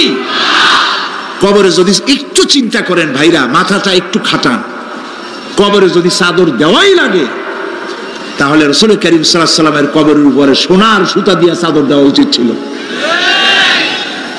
তুলার সুতা না, সোনার সুতা। আর ওই রকমের দেওয়ার সিস্টেম হলে উম্মতেরা সোনার সুতা না, নিজের বুক নিজে ভাইয়া কলিজা পার করে রাসূলুল্লাহর কবরের উপর দিয়ে দিত। নবীর পরে সম্মান সাহাবায়ে কেরাম। সাহাবায়ে কেরামদের কবরের উপরে চাদর নাই, আগরবাতি নাই, মোমবাতি নাই, গোলাপ পানি নাই, গম্বুজ নাই। মাজার একটা হইছে, সেটার গম্বুজ বানাইতে হবে। কেন গম্বুজ বানাবে? দরকারটা কি? তওবা করুন, জিন্দেগিতে আর কোনোদিন মাজারে কোনো সাহায্য করবেন, 1 পয়সাও না। টাকা পয়সা দিবেন, টাকা পয়সা দিবেন, এতিমকে দিবেন, ভিক্ষুককে দিবেন, বিধবাকে দিবেন। পরীক্ষা দিতে পারে না, ফি দিতে পারে না, পরীক্ষা দিতে পারছে না, ওরে দেন। বাড়িতে চাল নাই, পানি পড়ে, ওরে দেন। অন্ধ মানুষকে দেন, লুলাকে দেন, এতিমখানায় দেন, মাদ্রাসায় দেন, টিউবওয়েল বানায় দেন যেখানে পানি নেই। এই সব কাজ করেন, সওয়াব হবে। সুবহানাল্লাহ। মাজারে, কোন মাজারে, আজকের মাহফিলে যত লোক হাজির হয়েছেন, কোন মাজারে কোন টাকা পয়সা, আগরবাতি, মোমবাতি, চাদর জিন্দিগিতে দেবেন না। কারা দেবেন না? হাত উঁচু করে দেখা। আলহামদুলিল্লাহ, হাত নামা, হাত নামা। এরপরে থামেন, থামেন। এরপরে দেশে আজ অশ্লীলতার সয়লাব আমরা দেখতে পাচ্ছি। গতকালও আলোচনা করেছি, গত 5 বছর যারা ক্ষমতায় ছিলেন, অভিনয় নিয়ন্ত্রণ আইন তারা তুলে ফেলেছিলেন। অভিনয় নিয়ন্ত্রণ একটা আইন ছিল, কতদূর অভিনয় করা যাবে, একটা মেয়ে তার কাপড় কতটা কমাইতে পারবে, নাচে গানে অভিনেতা অভিনেত্রী একসাথে কতটা জড়াজড়ি করতে পারবে, এর একটা নিয়ম কানুন আগের থেকে ছিল। সেই নিয়ম কানুন ওই 5 বছরে তারা আইন পাশ করে নিয়ন্ত্রণ আইনটা তুলে দিয়েছে। ফলে কাপড়েরও বালাই নাই, আর জড়াজড়ির এমন সব ছবি যা কোনো মানুষের দেখার কোনো উপায় নেই, যেগুলি দেখলে চোখ সাবান দিয়ে ধোয়া লাগে। নাউজুবিল্লাহ বলেন। বাংলাদেশ সুপ্রিম কোর্ট, বর্তমান সরকারের আমলে বাংলাদেশ সুপ্রিম কোর্ট সুমোটো আইন জারি করেছে, যে সমস্ত অশ্লীল ছবি করা যাবে না, অশ্লীল পোস্টার লাগানো যাবে না। আমি গতকাল এখানে বলেছি, কুমিল্লার ডিসি সাহেবকে আমি গত রাত্রে তার সঙ্গে আমি কথা বলেছি, তিনি একমত হয়েছেন। কুমিল্লার কোন দেওয়ালে সিনেমার অশ্লীল পোস্টার থাকতে পারবে না। সিনেমা ব্যবসায়ীদের বলে দিবেন, আপনারাও বলে দিবেন তাদেরকে, সিনেমার ব্যবসা করো, অশ্লীল ছবি দেখাইতে পারবে না। বাইরে লেখা থাকবে একটার, ভিতরে কাটপিস দেখাবা ইংলিশ ছবি। এই হারাম ব্যবসা, সিনেমার ব্যবসা যারা করে, ওদের মতো কপাল পোড়া আকাশের নিচে জমিনের উপরে আর নাই। কারণ কি জানেন? কারণ কি? আরে বাবা থামো, কারণ কি সেটা শোনেন। কারণ হচ্ছে, মসজিদ যে বানাইলো, ওই মসজিদে যতদিন নামাজ হবে, জিকির হবে, তেলাওয়াত হবে, কিয়ামত পর্যন্ত যে পয়সা দিছিল সে সওয়াব পাবে। আর সিনেমা যে বানাইলো, সিনেমা দেখা এরকম বই কি কুমিল্লা আসছে, এমন একটা লোকেরা বলাবলি করতেছে, সুবহানাল্লাহ, এমন একটা ছবি আসছে, যারাই দেখলো সব উমরা করতে রওনা হয়ে গেছে। এমন ছবি আসছে যা দেখা সমস্ত মানুষ তাহাজ্জুদ পড়া শুরু করছে। এরকম হয়েছে। যত ছবি আসলো, ছবি দেখলো, পরের মেয়ে কেমনে হাইজ্যাক করবে, কেমনে ব্রিফকেসের মধ্যে বন্দুক, রাইফেল এগুলি ভেঙে চুরে থুইয়া 10 তলার গ্লাস ভাঙ্গা লাভ দিয়ে পড়ে, খালের মধ্যে পড়ে, নদীর মধ্যে দিয়ে ফুড়িয়ে উঠে, পাহাড়ের উপর দিয়ে পরের মেয়ে নিয়ে দৌড় দিল। এইসব সন্ত্রাসী, ডাকাত, জেনাকার, বদমাশ তৈরি করা হয়। ঠিক না বলো? এই সিনেমা যারা বানাইছো, কান খুলে শোনো, এই সিনেমা যারা দেখতে আসলো, জোহরের নামাজ গেল, মাগরিবের নামাজ গেল, আসর গেল, এশার নামাজও গেল, ঠিক কিনা?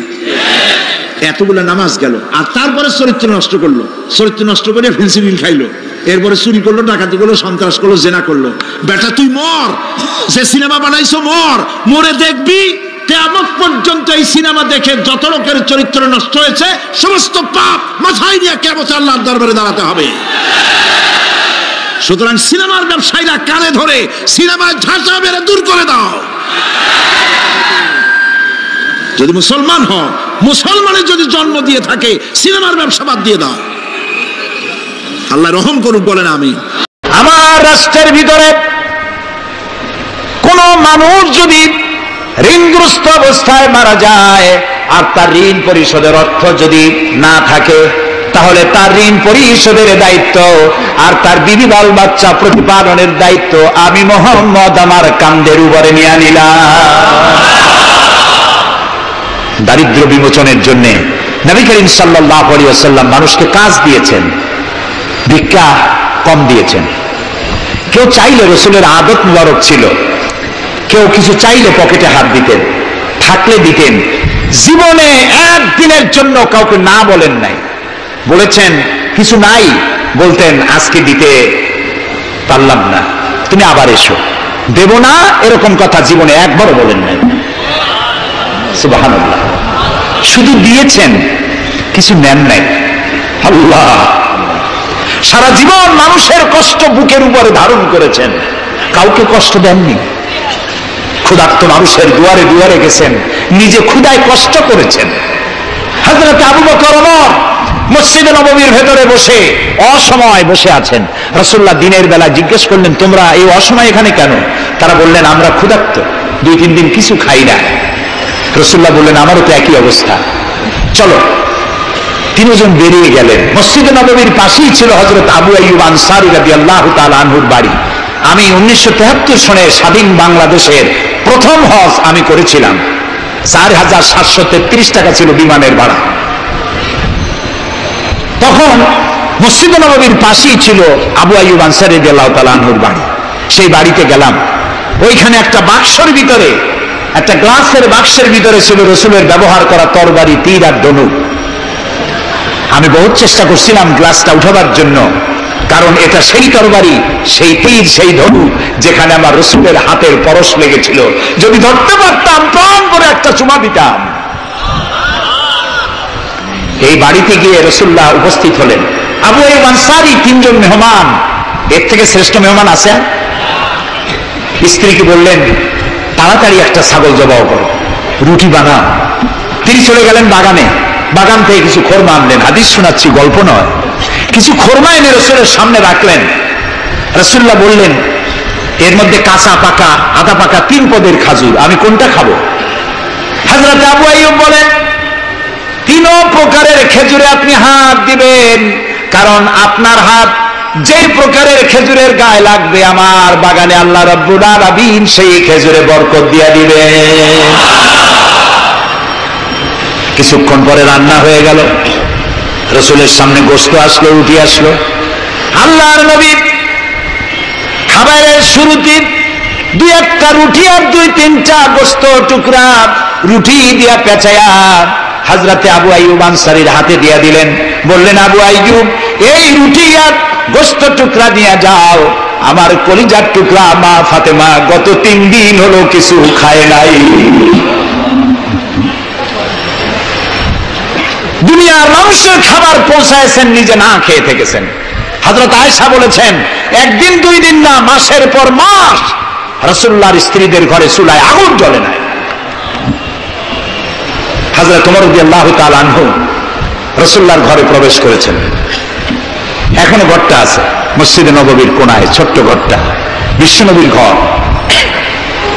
তিনি ঘরের মধ্যে প্রবেশ করে দেখেন রাসূলুল্লাহ শুয়ে আছেন। তারপরে হযরত আবু বকর সালাম করলেন, রাসূলুল্লাহ উঠে বসলেন। হযরত ওমর রাদিয়াল্লাহু তাআলা আনহু বাচ্চা শিশুর মতো বুকরে কেঁদে উঠলেন। নবীজি জিজ্ঞেস করলেন, ওমর কাঁদো কেন? হযরত ওমর বলছেন, ইয়া রাসূলুল্লাহ, আমি বিশ্বনবীর ঘর দেখতেছি, ছোট্ট একটি ঘর, এক কোনায় পানি শূন্য সরাহি কাত হয়ে পড়ে আছে, এক পাশে একটা গ্লাস, আর আপনি যে বিছানায় শোয়া, চাদর নাই, বালিশ নাই, দড়ি দিয়া বুনানো খাটিয়ার উপরে শুয়েছিলেন, হাতের তলায়, মাথার তলায় হাত দিয়ে আপনার জান্নাতি শরীর মোবারকের পিঠের উপরে দড়ির দাগ আমি সহ্য করতে পারছি না, ইয়া রাসূলুল্লাহ। কাফেরেরা পৃথিবীতে এত শান্তি করলো, আর আল্লাহ রাসূলের গায়ে দড়ির দাগ। আপনি আমাকে অনুমতি দেন, আমি একটা তোষক আপনাকে বানায় এনে দেই। রাসূলুল্লাহ বললেন, ওমর, আমি যদি হুকুম করি, এই যে উহুদ পাহাড়টা আমার জন্য সোনায় পরিণত হয়ে যাবে। আমি পৃথিবীতে শান্তি করতে আসি নাই, এসেছি মানবতার মুক্তির জন্য, কল্যাণের জন্য। নবী করিম সাল্লাল্লাহু আলাইহি ওয়াসাল্লাম এই যাকাতের বিধান কায়েম করলেন। মানুষের দুয়ারে দুয়ারে খাবার পৌঁছে গেল। বিরুদ্ধরা ভাতা পেল, বয়স্করা ভাতা পেল, বেকারেরা তাদের কাজের সংস্থান পেয়ে গেল। অবস্থা এমন হলো, হযরত ওমর ইবনে আব্দুল আজিজ রাহমাতুল্লাহ আলাইহির সময় যাকাত কে নেবে, যাকাত কে নেবে চিল্লানো হতো, ঢোল বাজানো হতো। একজন লোক পাওয়া যেত না যে যাকাত আমার দরকার। ইতিহাস লিখছে, ওই সময় একজন লোক তার সাদকার টাকা নিয়ে ঘুরতেছে যে যাকাত কাকে দিবে। 3 দিন হলো যাকাত নেওয়ার মতো একটা লোক পেল না। অবশেষে ক্লান্ত হয়ে মরুদ্যানের মধ্যে বসে আছে। কিছু সময় পর দেখলো যে একটা লোক, ধুলায় ধূসরিত চেহারা, তিনি এসেছেন, হাতে একটা বড় টোপলা। এই লোকটি বলল, পথিক, আসসালামু আলাইকুম, আমি 3 দিন ঘুরলাম এই দেশে, একটা মানুষ পেল না যাকে আমি সদকার টাকা, যাকাতের টাকা দিতে পারি। আপনাকে মনে হচ্ছে গরিব মানুষ, জামা কাপড় ময়লা, আপনি আমার এই টাকাগুলি নিয়ে আমাকে উদ্ধার করুন। লোকটি বলছে, তোমার মাথা ঠিক আছে কিনা আমি জানি না, তুমি কি মনে করছো যে আমার এই বস্তার মধ্যে ছেঁড়া খাতা? তোমার ওই টোপলায় যত টাকা, ওর থেকে অনেক বেশি টাকা আমার এই বস্তার ভিতরে। আমি 1 সপ্তাহ ঘুরতেছি, একটা গরিব মানুষ পাই না এই দেশে। এটি হলো যাকাতের কল্যাণময়তা, যাকাত ভিত্তিক অর্থ ব্যবস্থার কল্যাণময়তা। যারা এই যাকাত দেয় না, অর্থকে সঞ্চিত করে, সোনা এবং রূপাকে সঞ্চয় করে, তাদের সম্পর্কে আল্লাহ কি বলছেন? والذين يكنزون الذهب والفضة ولا ينفقونها في سبيل الله فبشرهم بعذاب أليم। যারা নাকি রৌপ্য এবং স্বর্ণ সঞ্চয় করে, আমার রাস্তা খরচ করে না, মানে গরিবদের দেয় না, সঞ্চিত করে রাখে, তাদের জন্য কঠিন পীড়াদায়ক শাস্তির সুসংবাদ দাও। প্রশ্ন উঠতে পারে, শাস্তির কি সুসংবাদ হয়? শাস্তির কি হয়? আল্লাহ সুসংবাদ বললেন কেন? এটা বোঝাবার জন্য ছোট্ট একটি দৃষ্টান্ত যথেষ্ট। মা যদি ছেলেকে কন্ট্রোল করতে না পারে, দারুণ দুষ্ট, মা তখন বলে, দাঁড়া তোর বাপ আসুক, আমি তারে নালিশ করবো, এমন পিঠটি দেবে তখন মজা টের পাবি। পিটাইলে কি মজা লাগে? তাহলে মজা বললো কেন? শাস্তির তীব্রতা বোঝাবার জন্য মজা শব্দ ব্যবহার করা হয়। এটা কোরআনে কারীমের বাগধারা। আল্লাহ তাআলা বলছে, তীব্র শাস্তির সুসংবাদ দাও। স্বর্ণ আর রৌপ্য জমা করে রেখেছো, যাকাত দাওনি। বহু মহিলার অসংখ্য সোনা রূপা আছে, যাকাত দেন না। কবে কালে ভদ্র একটা বিয়ে আসবে, সেই বিবাহে সজ্জিত হয়ে যাবেন, সারা বছরে যাকাত দিলেন না, এতগুলি সোনা আটকায় রাখলেন কেন? আল্লাহ চান না টাকা পয়সা পুঞ্জীভূত হয়ে থাকুক। কোরআন শুধু নামাজ রোজা নয়, দেখুন না আল্লাহ কি বলছেন। আল্লাহ বলছেন, কায়লা ইয়াকুনা দুলাতাম বাইনাল আগনিয়াই মিনকুম। আল্লাহ বলছেন, তোমাদের কিছু সংখ্যক ধনীদের মধ্যে তোমাদের সম্পদগুলি পুঞ্জীভূত হয়ে যাক, এটা আমি চাই না। এটা যাকাত, ফিতরা, সাদকা, এককালীন দানের মাধ্যমে গোটা জাতির মধ্যে পৌঁছে যাক, তাহলে মানুষের উপকার হবে। সুতরাং 7.5 তোলা নিচ পর্যন্ত যাকাত আপনার না দিলে চলবে। যখন 7.5 তোলা হবে তখনই যাকাত শুরু হবে। যত বেশি হয় গোড়া থেকে শুরু করে সবটা দিতে হবে। 52 তোলা রূপা হলে যাকাত দিতে হবে। এই যাকাতের টাকা না দিয়ে যারা জমা করে রাখেন, শাস্তিটা কি হবে শোনেন। আল্লাহ শাস্তির ধরনও বলছেন, ইয়াউমা ইউহমা আলাইহা ফি নারি জাহান্নামা ফাতুকওয়া বিহা জিবাহুম ওয়া জুনুবুহুম ওয়া যুহুরুহুম হাযা মা কানাজতুম লিআনফুসিকুম ফাযুকু মা কুনতুম তাকনিজুন। এমন একদিন আসবে যখন এই স্বর্ণ আর রৌপ্যকে জাহান্নামের আগুন দিয়ে জ্বালায়া সিল বানানো হবে, আর এই সিলগুলি তোমার কপালে, তোমার পার্শ্বদেশে, তোমার পৃষ্ঠদেশে সিল মারা হবে জাহান্নামের আগুন দিয়ে, আর বলা হবে, হাযা মা কানাজতুম লিআনফুসিকুম, এই হলো তোমার সেই সব সঞ্চিত সম্পদ যা তুমি সঞ্চয় করে রেখেছিল, আল্লাহর রাস্তায় খরচ করো নাই। রাসূলের কাছে প্রশ্ন হয়েছে, ওয়ায়াসআলুনাকা মাযা ইউনফিকুন, হে রাসূল আপনাকে প্রশ্ন করা হয় যে কি খরচ করব। আল্লাহ তাআলা বলছেন, কুলিল আফওয়া, বলুন প্রয়োজনের অতিরিক্ত জিনিস আল্লাহর রাস্তায় খরচ করে দাও। আমরা প্রয়োজনের অতিরিক্তটা ব্যাংকে জমা রাখি, আল্লাহ বলেন খরচ করো। যত খরচ করবে আল্লাহ তত বাড়াই দিবেন। দেখেন না আল্লাহ বাড়ায় কেমনে। আল্লাহরে বিশ্বাস করেন যে আল্লাহ যে বাড়াইতে পারেন, এটাকে বিশ্বাস করেন? এটি তো ইমানের প্রশ্ন। কেউ যদি জবাব দিতে ব্যর্থ হন তাহলে তো কুলক্ষণ। আল্লাহ কি সম্পদ কমানো আর বাড়ানোর মালিক কে? ইয়ামহাকুহুল্লাহুর রিবা ওয়া ইউরবিস সাদাকাত। আল্লাহ তাআলা বলছেন, আমি সুদকে ধ্বংস করি আর সাদকাকে বৃদ্ধি করি। হালালে বরকত হয়, হারামে বরকত হয় না। আজ গোটা পৃথিবীতে, শুধু বাংলাদেশে নয়, গোটা বিশ্বে ওয়ার্ল্ড ব্যাংকের দৃষ্টিতে ইসলামী ব্যাংক পৃথিবীতে সব থেকে সফল ব্যাংক। আলহামদুলিল্লাহ। তাও আলহামদুলিল্লাহ কব না। কেন? কারণ হালালে বরকত হয়, হারামে বরকত হবে না। আচ্ছা, কুত্তায় বাচ্চা দেয় কত কম? তো অত ফ্যামিলি প্ল্যানিং নাই, জনমের মতো হয়। এই কুত্তাগুলি যদি সব বাঁচত তাহলে বরিশাল দিয়ে হাঁটতে পারতেন? কুত্তার জ্বালায় হাঁটতেই পারতেন না। গরুতে গাভীতে বাছুর দেয় কয়টা বছরে? একটা, মাত্র একটি। আর মুসলমানেরা গরু যা জন্মের খাওয়া খায়, তারপরেও কুত্তা বেশি না গরু বেশি? এই কারণে যেহেতু গরু হালাল তাই গরুতে বরকত, কুত্তা হারাম তাই বরকত নাই। ইসলামী ব্যাংক শুধু ব্যাংকিং সেক্টরে কাজ করে না, জাতির কল্যাণমূলক বহু সংখ্যক কাজ তারা করে থাকে। ইসলামী ব্যাংক হাসপাতাল, ইসলামী ব্যাংক ব্যাংকের জন্য কলেজ, ইসলামী ব্যাংক দিয়ে যখন ডিজাস্টার হয়, দুর্ভিক্ষ হয়, যখন বন্যা হয়, জলোচ্ছ্বাস হয়, লক্ষ কোটি কোটি টাকা তারা দুহাতে বিতরণ করে। হ্যাঁ, অনেক প্রকল্প আছে। মেধাবী ছাত্র, গরিব ছাত্রদেরকে স্টাইপেন্ড দেয়, বিধবা নারীদেরকে কি বলে সেলাই করে, সেলাই মেশিন দেয়। যাকাত, আর একটু বলি, আপনারা বিরক্ত হন না তো? যাকাত আমরা কি করি? বছরে একদিন শাড়ি আর লুঙ্গি কিনে প্রদর্শন করি, এক্সিবিশন। অমুক সাহেব যাকাত দেবেন, আপনারা আসবেন। দলে দলে ফকিররা আসলো, একটা লুঙ্গি আর শাড়ি নিতে গিয়ে পদপিষ্ট হয়ে 5টা 10টা মারা গেল। হয় না বাংলাদেশে? এই প্রদর্শনী এক্সিবিশনের কোনো মানে নাই। যাকাত নিতে তোমার বাড়ি কেন লোক আসবে? তুমি যাকাতের টাকা তার হকদারের কাছে পৌঁছাইয়া দিবা। কারণ গরিব তোমার করুণার পাত্র নয়। অফি আমওয়ালিহিম হাক্কুল লিসাইলি ওয়াল মাহরুম, আল্লাহ তাআলা বলছেন তোমার সম্পদের ভিতরে গরিবদের অধিকার আছে। গরিব তোমার করুণার পাত্র নয়, যাকাত দিয়ে আসো তার বাড়ি যায়। তবে শাড়ি আর লুঙ্গি দেওয়া কোনো অর্থবহ কাজ নয়। কি দিবেন? রাসূলুল্লাহর কাছ থেকে শিখুন।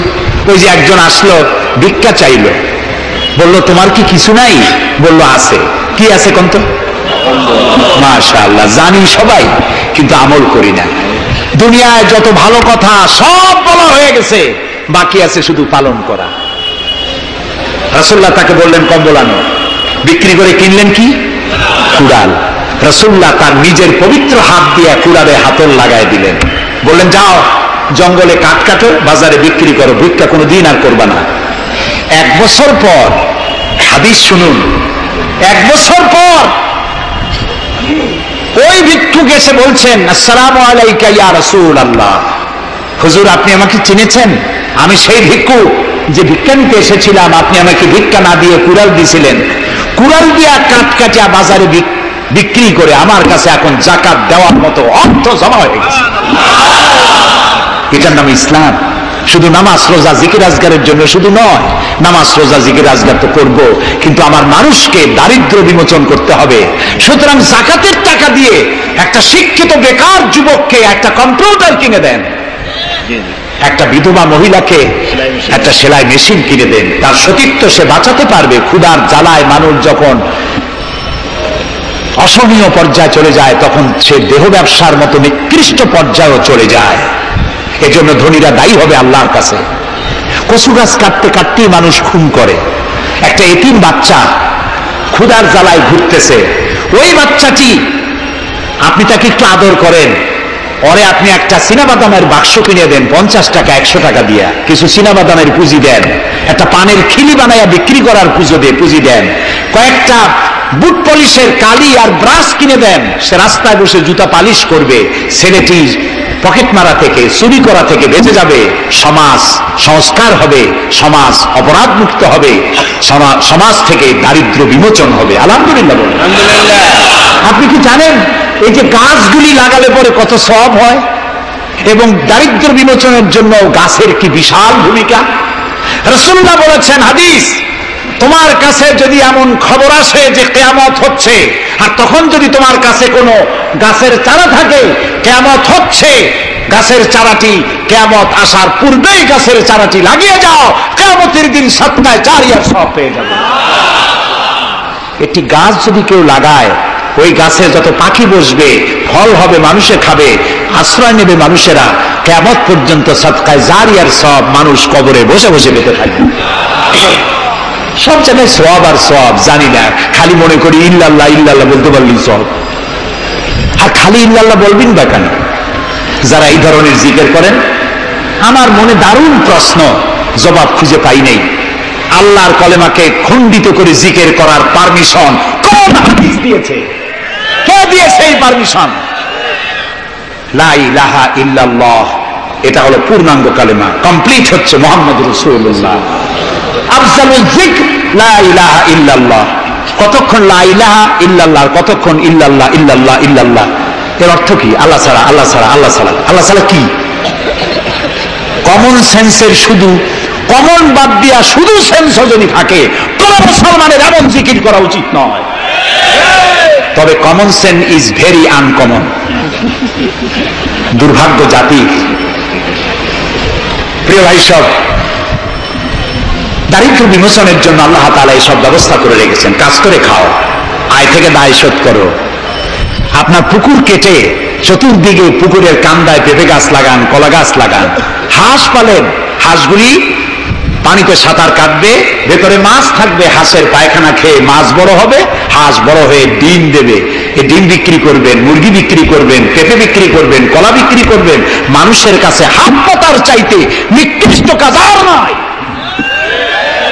রাসূলুল্লাহ বলেছেন, আল্লাহর কাছে এই রকমের হাতের চাইতে এই রকমের হাতের মর্যাদা বেশি। এইটার নাম কি? চাওয়া। বলেন, এইটার নাম কি? এইটার নাম আল্লাহর কাছে এইটার কোনো দাম নাই, কোনো দাম নাই। আল্লাহর কাছে দাম এইটা।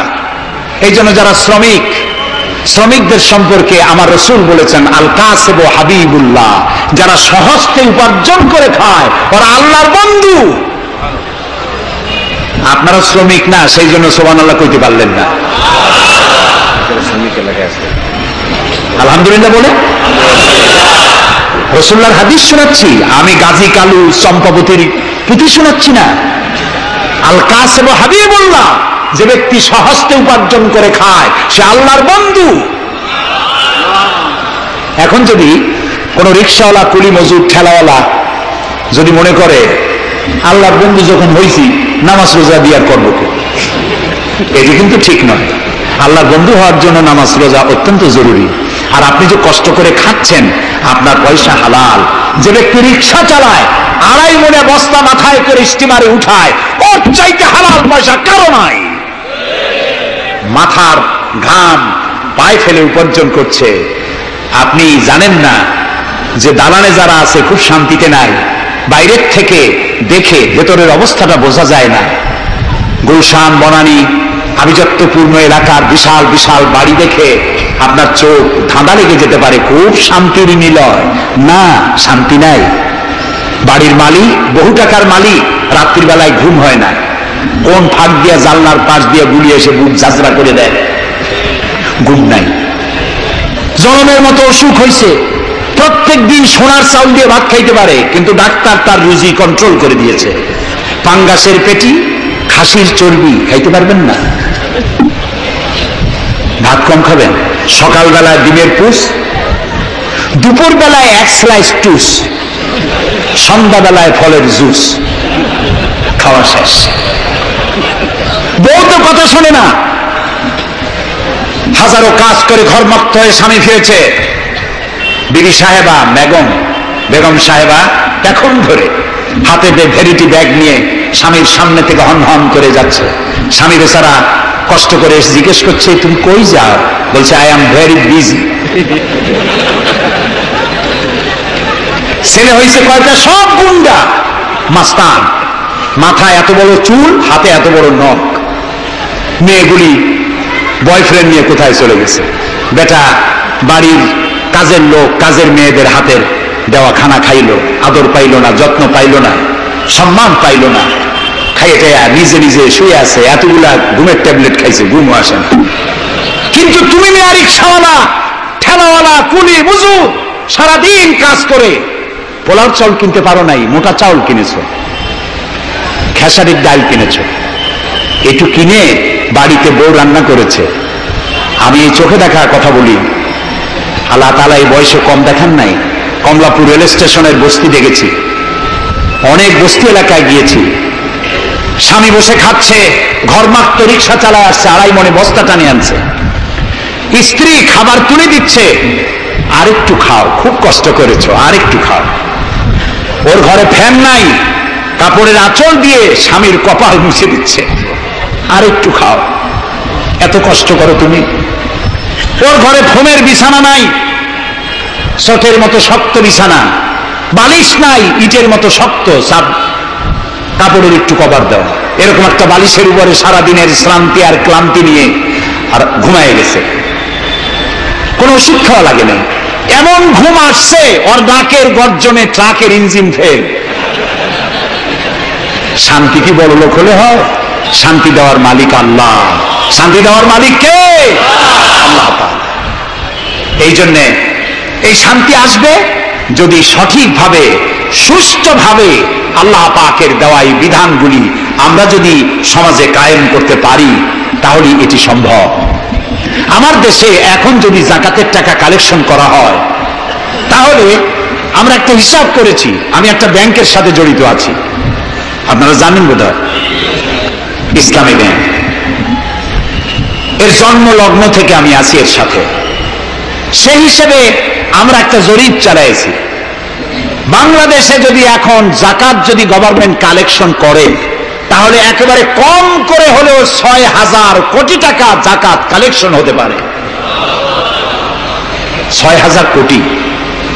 আর অক্ষ স্টেট আছে বাংলাদেশে লক্ষ লক্ষ একর জমিন, যা বিভিন্ন মোতাল্লি তারা সিন্দাবাদের দত্তের মতো অক্ষ সম্পত্তির উপরে চেপে বসে আছে। এই অক্ষ সম্পত্তি যদি উদ্ধার করা যায় আর যাকাত আর ওশরের টাকা যদি গভর্নমেন্ট কালেকশন করতে পারে, বাংলাদেশের দারিদ্র বিমোচনের জন্য পৃথিবীর কারো কাছ থেকে একটি টাকাও নেওয়ার দরকার নাই। এই যে 6,000 কোটি টাকার শূন্যতা ভ্যাকুয়াম সৃষ্টি হলো বাংলাদেশে, এই শূন্যতা পূরণের জন্য এগিয়ে এলো এনজিওরা এবং তারা সুদের বাণিজ্য শুরু করলো।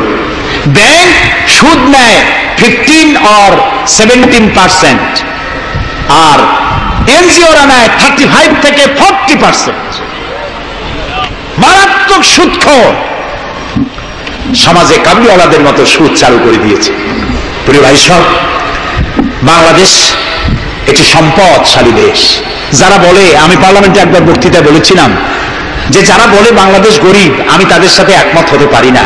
আমার দেশ সম্পদশালী দেশ, আলহামদুলিল্লাহ বলে। আমার দেশ, এ বাংলাদেশের আবাদযোগ্য জমির পরিমাণ 2,40,00,000 একর। আলহামদুলিল্লাহ বলবেন না? এখানে বনজ সম্পদ আছে 32,53,860 কিলোমিটার বর্গমিটার নিয়ে, বর্গমাইল জুড়ে। এখানে আল্লাহর হিকমতটা দেখেন। সুন্দরবন আমাদের থেকে দূরে না কাছে? বরিশাল, বরগুনা, বাগেরহাট, সাতক্ষীরা, এই এলাকায় সুন্দরবন কে বানাইছে? কোন গভর্নমেন্ট বানিয়েছে? কেন আর অন্য জায়গায় বানানো হলো না কেন? উত্তরবঙ্গে বানাইলো না কেন? কারণ আমাদের বঙ্গোপসাগর হলো সাইক্লোন জোন, এখান থেকেই ঘূর্ণিঝড়ের উৎপত্তি হয়। সাইক্লোন জোন 240, 80, 300 অথবা সহস্র মাইল স্পিডে বা 500 মাইল স্পিডে ঝোড়ো হওয়া প্রবাহিত হওয়ার জন্য ঘূর্ণিঝড় প্রস্তুতি দেয়। আবহাওয়া বার্তা দিয়ে তা শোনানো হয়। উপকূলীয় এলাকায় যদি আল্লাহ তাআলা সুন্দরবন তৈরি না করতেন, তাহলে সমুদ্রের ঘূর্ণিঝড়ের প্রথম ধাক্কায় কুয়াকাটা, পটুয়াখালী, বরগুনা, সাতক্ষীরা, পিরোজপুর, বাগেরহাট, বরিশাল প্রথম ধাক্কায় উড়ে চলে যেত।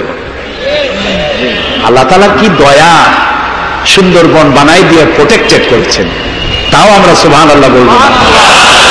এই সুন্দরবন রক্ষার জন্য গভর্নমেন্ট পাহারাদার লাগিয়েছে, কিন্তু পাহারাদারেরা নিজেরাই রক্ষকরা হইছে ভক্ষক, জন্মের খাওয়া খাইতেছে। আল্লাহ দেখলেন যে এরা তো এই ধরনের মানুষ খুব বেকায়দা, সেই জন্য আল্লাহ তাআলা নিজেও কিছু পাহারার ব্যবস্থা করলেন। সেই পাহারাদার কে? Royal Bengal tiger. যদি সামনে পড়েন 10 কোটি টাকা ঘুষ দেবেন, এই কথা শুনলেও আপনারা ছাড়বে না। যাতে বংশানুক্রমে পৃথিবীর মানুষ, দেশের মানুষ এগুলি ভোগ দখল করতে পারে, আল্লাহ সেই জন্য পাহারাদার রেখে দিয়েছেন। সুবহানাল্লাহ। আমার দেশে রয়েছে পানি সম্পদ। বাংলাদেশে ছোট বড় 250টি নদ নদী আছে। যেগুলির দৈর্ঘ্য 3200 বর্গ মাইল। আছে পানি সম্পদ, আছে পশু সম্পদ, আছে মৎস্য সম্পদ, সর্বোপরি আছে এই বাংলাদেশের 14 কোটি মানুষের 28 কোটি হাত। এই হাতগুলি যদি ভিক্ষুকের হাত না হয়ে কর্মীর হাত হয়ে যায়, তাহলে আমাদের দেশ গরিব থাকতে পারে না। আমার দেশের সম্পদের অভাব নাই, যথেষ্ট সম্পদ আছে, শুধুমাত্র ইকুয়াল ডিস্ট্রিবিউশন নাই। সৎ এবং যোগ্য নেতৃত্বের অভাবে এই চরম দুরবস্থার সৃষ্টি হয়েছে, আরো হয়েছে রাজনৈতিক প্রতিহিংসার কারণে। তা না হলে আমরা পৃথিবীর মধ্যে দাঁড়ায় যেতাম। যুদ্ধ বিধ্বস্ত জাপান কোথার থেকে কোথায় গেল, উত্তর কোরিয়া আমেরিকাকে চ্যালেঞ্জ করছে। থাইল্যান্ড যারা নারী ব্যবসা করে জীবন বাঁচাইতো, সেই থাইল্যান্ড এখন, আমি মেলবোর্ন ইউনিভার্সিটিতে আমার প্রোগ্রাম ছিল, যাওয়ার সময় ব্যাংকক হয়ে গেলাম। একটি হোটেলে আমার থাকার জায়গা ছিল। 30 কিলোমিটার লম্বা ফ্লাইওভার ব্যাংককে। বিল্ডিংগুলি দেখতে হলে এরকম তাকালে মাথা টুপি পড়ে যায়, এত উঁচু উঁচু বিল্ডিং। সিঙ্গাপুর কোত্থেকে কোথায় গেল, আমরা যে তিমিরে ছিলাম সেই তিমিরেই রয়ে গেলাম। আমাদের বুঝতে হবে, আমার ইসলাম দারিদ্র্যের বিকাশের জন্য আসে নাই, দারিদ্র্য বিমোচনের জন্য এসেছে। সুন্দর একটি সমাজ বিনির্মাণের জন্য ইসলাম এসেছে, এবং তা গণতান্ত্রিক প্রক্রিয়ার মধ্য দিয়ে। নবী করিম সাল্লাল্লাহু আলাইহি ওয়াসাল্লাম যদি বলতেন ইন্তেকালের সময় যে আমার মেয়ে নেতৃত্ব দিবে, আমার নাতি নেতৃত্ব দিবে, বলেন কার বাবার হিম্মত ছিল এটার প্রতিবাদ করার? তিনি কি তা করেছেন? না।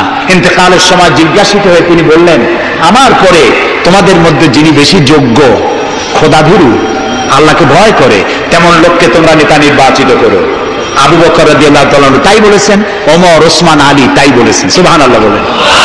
ওয়া আমরুহুম শুরা বাইনাহুম, এটি হলো গণতন্ত্র। তোমরা তোমাদের পরামর্শ ভিত্তিতে তোমাদের রাষ্ট্র সমাজ পরিচালনা করো। সুবহানাল্লাহ বলেন। কে বলে কোরআন শুধুমাত্র একটি ধর্মগ্রন্থ, বেদ আর বাইবেলের মতো? নিশ্চয়ই নয়। কোরআন একটি পূর্ণাঙ্গ জীবন বিধান, যা মানুষের জীবনের কথা বলে। এই মাসটার নাম কি? আরবি মাসের নাম কি? মুহররম। এটি সেই মাস যে মাসে খেলাফতকে প্রতিষ্ঠার জন্য রাসূলের কলিজার টুকরা নয়নের পুতুল ইমাম হোসেন কারবালার ময়দানে শাহাদাত বরণ করেছিলেন, রাজতন্ত্রের বিরোধিতা করেছিলেন। হযরত ইমাম হোসেন তিনি দেখতে পেলেন 680 খ্রিস্টাব্দে সিরিয়ার দামেস্কে এজিদ ক্ষমতা দখল করলো অগণতান্ত্রিক পদ্ধতিতে, এবং সরকারি মালের কোনো হিসাব নাই, অডিট নাই, স্বৈরাচারী কায়দায় তিনি ক্ষমতা দখল করে মদিনার আহলে বায়ত যারা, মদিনার নেতৃবৃন্দকে তার আনুগত্য করার জন্য বাধ্য করলো। ইমাম হোসেন যে মায়ের পেটে এসেছেন, যে পিতার পেটে জন্মে এসেছেন, যে নানার কোলে বড় হয়েছেন, তিনি কি এই দৃশ্য চোখে দেখতে পারেন? তিনি বললেন, আমি কুফায় যাব। কুফার লোকেরা দাওয়াত দিল, তিনি কুফায় রওনা করবেন। মদিনার লোকেরা হাতে পায়ে ধরলো, কুফায় আপনি যাবেন না।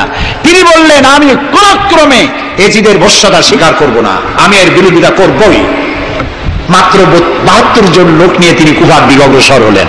এই 72 জনের মধ্যে 40 জন পুরুষ আর 32 জন নারী আর শিশু। তিনি যখন কারবালা প্রান্তরে পৌঁছে গেছেন, ইবনে জিয়াদ কুফার গভর্নর, তিনি বাধা দিলেন, বললেন, আমার দরবারে হোসেনকে হাজির করো। ইমাম হোসেন বললেন, যে ব্যক্তি আল্লাহর আখিরাতকে অস্বীকার করেছে, রাসূলকে অস্বীকার করেছে, আমি তার সামনে জীবন থাকতে যাব না। রাতারাতি ইয়াজিদ 6000 সৈন্য পাঠিয়ে দিল। ইমাম হোসেনের সাথে লোক কত? মাত্র 72। 6000 লোক কি যুদ্ধ করা লাগে 72-এর সাথে? শুধু যদি মার্চ করে পায়ের তলায় পিছে 72 জন শেষ হয়ে যাবে। হযরত ইমাম হোসেন রাতের বেলায় সঙ্গীদের বললেন, ও আমার সাথীরা, ইয়াজিদ আমার শির চায়, আমাকে চায়, আমার সঙ্গে থেকে তোমরা তোমাদের জীবনকে বিপন্ন করো না, তোমরা সবাই ফিরে চলে যাও মদিনায়। সাথীরা বললেন, ইমাম, আজকে যদি আপনাকে ছেড়ে জীবনের মায়া নিয়ে মদিনায় ফিরে যাই, আর আপনার যদি শাহাদাত নসিব হয়, তাহলে কিয়ামতের দিন আল্লাহর নবীর সামনে আমরা কি জবাব দেব? আমরা আমাদের জীবন দিয়ে আপনাকে পাহারা দেব। সকালবেলা যুদ্ধ শুরু হয়ে গেল। জোহরের নামাজ আসতে না আসতে 40 জন পুরুষ শাহাদাত বরণ করলেন। এখন একজন পুরুষ বেঁচে আছেন, ইমাম হুসাইন। তাঁবুর ভিতরে স্ত্রী এবং অন্যান্য মহিলাদের কাছ থেকে বিদায় নিতে এসেছেন। তোমাদেরকে আল্লাহর হাওয়ালা করলাম, আমি যুদ্ধে চলে যাচ্ছি। আমার চোখের সামনে আমার নানাজির দামদার মোবারক শহীদ হওয়া ইসলাম, সাহাবীদের রক্ত দেওয়া, জীবন দেওয়া ইসলাম, খেলাফত মিটে যাবে পৃথিবী থেকে, রাজতন্ত্র প্রতিষ্ঠা হবে। আমার জীবন থাকতে আমি তা হতে দেব না। স্ত্রী এগিয়ে এলেন, বললেন, হুসাইন, জিহাদের ময়দানে থেকে আমি আপনাকে বিরত থাকতে বলবো না, তবে একটি দাবি আছে।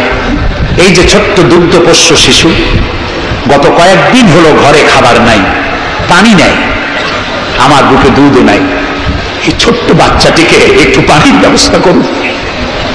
ইমাম হুসাইন কলিজার টুকরা সন্তানকে দুই হাতে উঁচু করে এজিদি সৈন্যদের সামনে এসেছেন। এজিদি সৈন্যরা, আমার হাতের দিকে তাকাও, এটি রসুলের আওলাদ, আমার কলিজার টুকরা সন্তান। ফোরাতের অফুরন্ত পানি প্রবাহিত হচ্ছে, একটু ফোরাতের কুলটা ছেড়ে দাও, ওর একটু পানি পান করাই। আমার সাথে তোমাদের শত্রুতা থাকতে পারে, এই নিষ্পাপ বাচ্চার সাথে তো কোনো শত্রুতা থাকার কথা নয়। তার এই আবেগপূর্ণ কথা এজিদি সৈন্যদের কলিজায় স্পর্শ করলো না। তারা বিষাক্ত তীর নিক্ষেপ করলো। ইমাম হোসাইনের উঁচু করে ধরা বাচ্চার বুকের ভেতর থেকে বিষাক্ত তীর প্রবেশ করে বেরিয়ে গেল অপর প্রান্ত থেকে, রক্ত ফিনকি দিয়ে বেরিয়ে এলো। ইমাম হোসাইন দুই হাতে আসলা ভরে সেই রক্ত চেহারায় মারতে লাগলেন আর বললেন, কলিজার টুকরা সন্তান, সালেহ আলাইহিস সালামের উটনির রক্তের চাইতে তোমার রক্ত পবিত্র। হযরত সালেহ আলাইহিস সালামের চাইতে রাসূলুল্লাহর মর্যাদা অনেক বেশি, তুমি তার আওলাদ।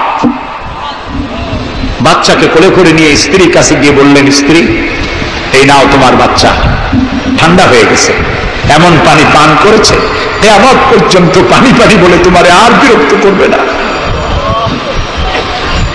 ইমাম হোসাইন লড়াই করলেন ময়দানে। বহু সংখ্যক সৈন্য হতাহত করে ফোরাতের কুল উন্মুক্ত করে ঘোড়ার পৃষ্ঠ থেকে নেমে এক আস্তা পানি তুলেছেন, পানি পান করবেন। মুখের কাছে যখন আকণ্ঠ তৃষ্ণার্ত পিপাসার্ত হোসাইন মুখের কাছে পানি নিয়েছেন, হঠাৎ ভেসে উঠল মনের পর্দায়, একটু আগে আমার কলিজার টুকরা সন্তান এই পানির অভাবে চলে গেল। 40 জন মানুষ বিদায় হলো, এক ফোঁটা পানি দিতে পারলাম না, এই পানি আমি কেমনে খাই? হাতের থেকে পানি পড়ে গেল। অশ্বের পৃষ্ঠে আরোহণ করলেন, চতুর্দিক থেকে তীর আর তরবারি আসতে লাগলো। ইমাম হোসাইন বললেন, থামো, একটু থামো, তোমরা কাকে তীর বিদ্ধ করছো? আমি কি তোমাদের রসুল মুহাম্মদ সাল্লাল্লাহু আলাইহি সাল্লামের নাতি নই? আমি কি তোমাদের রসুলের কলিজার টুকরা মা ফাতেমার নয়নের মণি নই? কেমন করে আমার গায়ে তোমরা তীর মারো? উম্মে সালমা, আমাদের মা উম্মে সালমা রাদিয়াল্লাহু তাআলা আনহা, সকালবেলায় 11ই মুহররম সকালবেলায় তিনি ঘরে বসে কাঁদতেছেন। কয়েকজন প্রতিবেশী মহিলা এসে বলছেন, মা আপনি কাঁদেন কেন? তিনি বলছেন, আজকে রাত্রে আমি স্বপ্ন দেখেছি রাসূলুল্লাহ আমার বাড়ি এসেছেন। আমি দেখতে পেলাম আল্লাহ রসুলের চোখ দিয়ে পানি পড়ছে, দাড়ি মোবারক ধুলা মাখা, বুক কাদা বলি। আমি জিজ্ঞেস করলাম, ইয়া রাসূলুল্লাহ, আপনি কাঁদেন কেন? মুখখানা মলিন কেন? দাড়ি মোবারকে ধুলোবালি কেন? রাসূলুল্লাহ বললেন, উম্মে সালমা, তুমি জানো না আমি এইমাত্র কারবালা দেখে এসেছি। আমি দেখে এলাম আমার কলিজার টুকরা হোসাইনের শির মোবারক তার দেহ থেকে বিচ্ছিন্ন করে ঘোড়ার পদতলি, ঘোড়া দিয়ে পদদলিত করা হয়েছে তার দেহ মোবারক। ইসলাম এত সহজে আসে না, অনেক রক্ত পাড়ি দিয়ে এসেছে ইসলাম। হযরতে হোসাইনের মস্তক মুবারক এজিদি সৈন্যরা একটা প্লেটে করে নিয়ে কুমার গভর্নর ইবনে জিয়াদের সামনে রেখেছে। ইবনে জিয়াদ চেয়ারে বসা, সিংহাসনে বসা, ইমাম হোসাইনের মস্তক মুবারক তার পায়ের কাছে রেখেছে। কলঙ্কিত ইতিহাস, কি করে আমি শুনাই আপনাদেরকে? ইবনে জিয়াদ চেয়ারে বসে পায়ের কাছে রাখা ইমাম হোসাইনের ঠোঁটের উপরে লাঠি দিয়া নাড়তেছে। হযরত যায়েদ রাদিয়াল্লাহু তাআলা আনহু 80 বছর বয়স। তিনি বলছেন, ইবনে জিয়াদ, এতক্ষণ যা করেছো মুখ বুঝে সহ্য করেছি, কিন্তু এখন যেটা তুমি করতেছো পায়ের কাছে কার ব্যথা? তুমি যে ঠোঁটের উপরে লাঠি দিয়া নাড়তেছো, আমি যায়েদ, আমি দেখেছি রাসূলুল্লাহ 1000 বার এই মুখের উপরে চুমা খেয়েছেন। তোমার বেয়াদবি বন্ধ করো। প্রিয় ভাই সব, রাজতন্ত্র নয়, পরামর্শ ভিত্তিক সমাজ ব্যবস্থা প্রতিষ্ঠার জন্য আল্লাহ তাআলা ইসলাম দিয়েছেন, দ্বীন দিয়েছেন। সেই জীবন ব্যবস্থা ইসলাম আজকে পৃথিবীতে মুসলমানদেরকে সন্ত্রাসী জাত হিসেবে চিহ্নিত করার জন্য, উগ্র জাতি হিসেবে, সহিংস জাতি হিসেবে, অগণতান্ত্রিক জাতি হিসেবে প্রমাণিত করার জন্য পাশ্চাত্য শক্তি তারা নবী করিম সাল্লাল্লাহু আলাইহি সাল্লামের ব্যঙ্গচিত্র এঁকে দুনিয়ায় ছড়িয়ে দিয়েছে। আজকে জুমার খুতবায় আমি কসাই মসজিদে বলেছিলাম, রাসূলুল্লাহর মাথার উপরে বোমা আকৃতির পাগড়ি বেঁধেছে, পাশে 2টা অর্ধনগ্ন মেয়ে লোক রেখেছে। নাউজুবিল্লাহ। তোদের মতো অসভ্য আছে পৃথিবীতে? ডেনমার্ক, আমেরিকা, ইউরোপ, তোমরাও কি মানুষের মতো কাজ করেছ? বিশ্ব নবী পৃথিবীতে সব দিয়েছেন, কিছু নেন নাই। তাকে অপমান করার অর্থ হচ্ছে মানব সভ্যতাকে অপমান করা। রাসূলকে অপমান করার ক্ষমতা কারো নাই। তার সম্মান পাহাড় সমান নয়, তার সম্মান আকাশ সমান নয়। রাসূলের সম্মান আল্লাহর আরশ পর্যন্ত। আল্লাহ তার আরশে আজিমে কাউকে দাওয়াত দেন নাই, বিশ্ব নবীকে দাওয়াত দিয়েছিলেন। আমি আমার বরিশালবাসীদের বলবো, মুসলমানদেরকে ধৈর্য ধারণ করতে হবে, আরো সংযমী হতে হবে। আমরা প্রতিবাদ করব, অবশ্যই প্রতিবাদ করব, কিন্তু জ্বালাও পোড়াওতে আমরা যাব না। আমরা কারো পতাকা পোড়ানো, কারো অফিসে ভাঙচুর করা, এটা আমাদের কাজ না। আমরা গড়ার জন্য এসেছি, আমরা ভাঙ্গার জন্য আসি নাই। কেউ অসভ্য হলে আমরা অসভ্য হতে পারি না। ওরা অসভ্য, ওরা বর্বর, ওদের জীবনে ভালোবাসা নাই, তাই ওরা প্রতি বছর একটা দিন ভালোবাসা দিবস পালন করে। আমার জীবনে ভালোবাসার অভাব নাই। ইসলাম সর্বশ্রেষ্ঠ জীবন ব্যবস্থা। এই কল্যাণময় জীবন ব্যবস্থা প্রতিষ্ঠার জন্য এগিয়ে আসতে হবে মুসলমানদেরকে, সকলকে, হিন্দুদেরকেও। হিন্দু, বৌদ্ধ, খ্রিস্টানদের বলি, আমার প্রিয় ভাইয়েরা, আপনাদের মধ্যে আমাদের মধ্যে পার্থক্য খুবই কম। হিন্দুরা বলেন এক ব্রহ্মা, দ্বিতীয় নাস্তি, আমরা বলি লা ইলাহা ইল্লাল্লাহ, কথা প্রায় কাছাকাছি। আপনারা পুনর্জন্মে বিশ্বাসী, আমরা পুনরুত্থানে বিশ্বাসী। আমরা খুব ভালো আছি, এই দেশটা খুব ভালো দেশ, পূজা আর রোজা একসাথে হয়, আমরা অনেক আরামে আছি। এদেশে সাম্প্রদায়িক সম্প্রীতি নাই বলে যারা বিদেশে বদনাম ছড়ায়, তাদের হেদায়েতের জন্য আমরা আল্লাহর কাছে দোয়া করি, আল্লাহ তাদের হেদায়েত করো।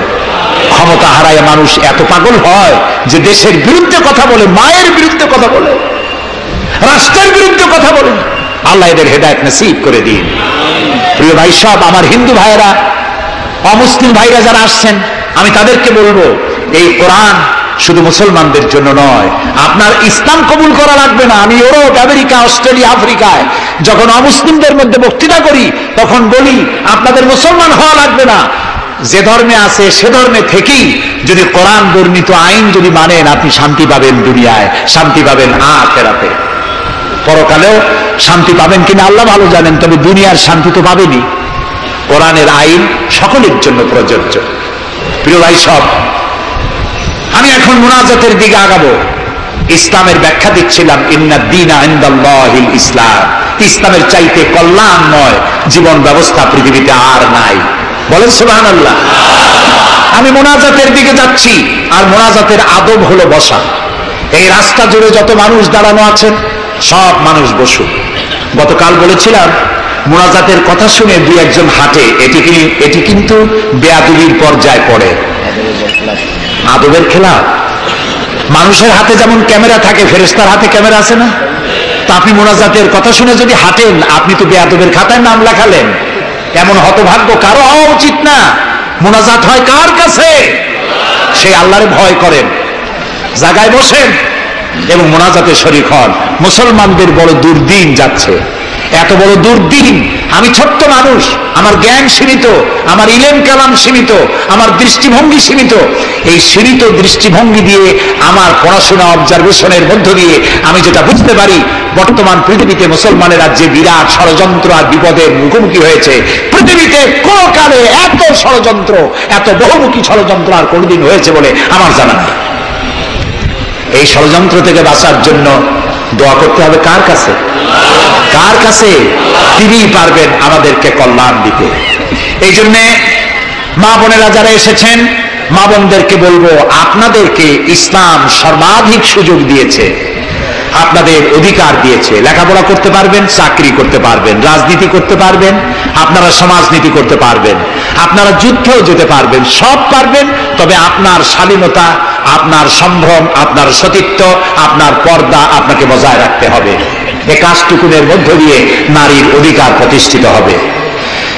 সেজন্য আমি মা বোনদেরকে বলবো, আসুন ইসলামকে জানি, ইসলামকে বুঝি, ইসলামের সাথে নিজেদেরকে সম্পৃক্ত করি।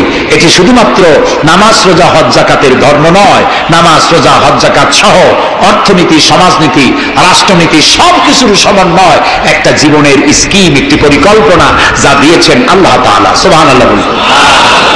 আর ওই কথার প্রতিবাদ করি, যারা আল্লাহর আইন প্রতিষ্ঠার নামে বোমা হামলা করে, সন্ত্রাসী তৎপরতা চালায়, এরা জিহাদকে অবমাননা করেছে। জিহাদ আর যুদ্ধ এক কথা নয়, জিহাদ আর কিতাল এক কথা নয়, হোলি ওয়ার এবং জিহাদ এক কথা নয়।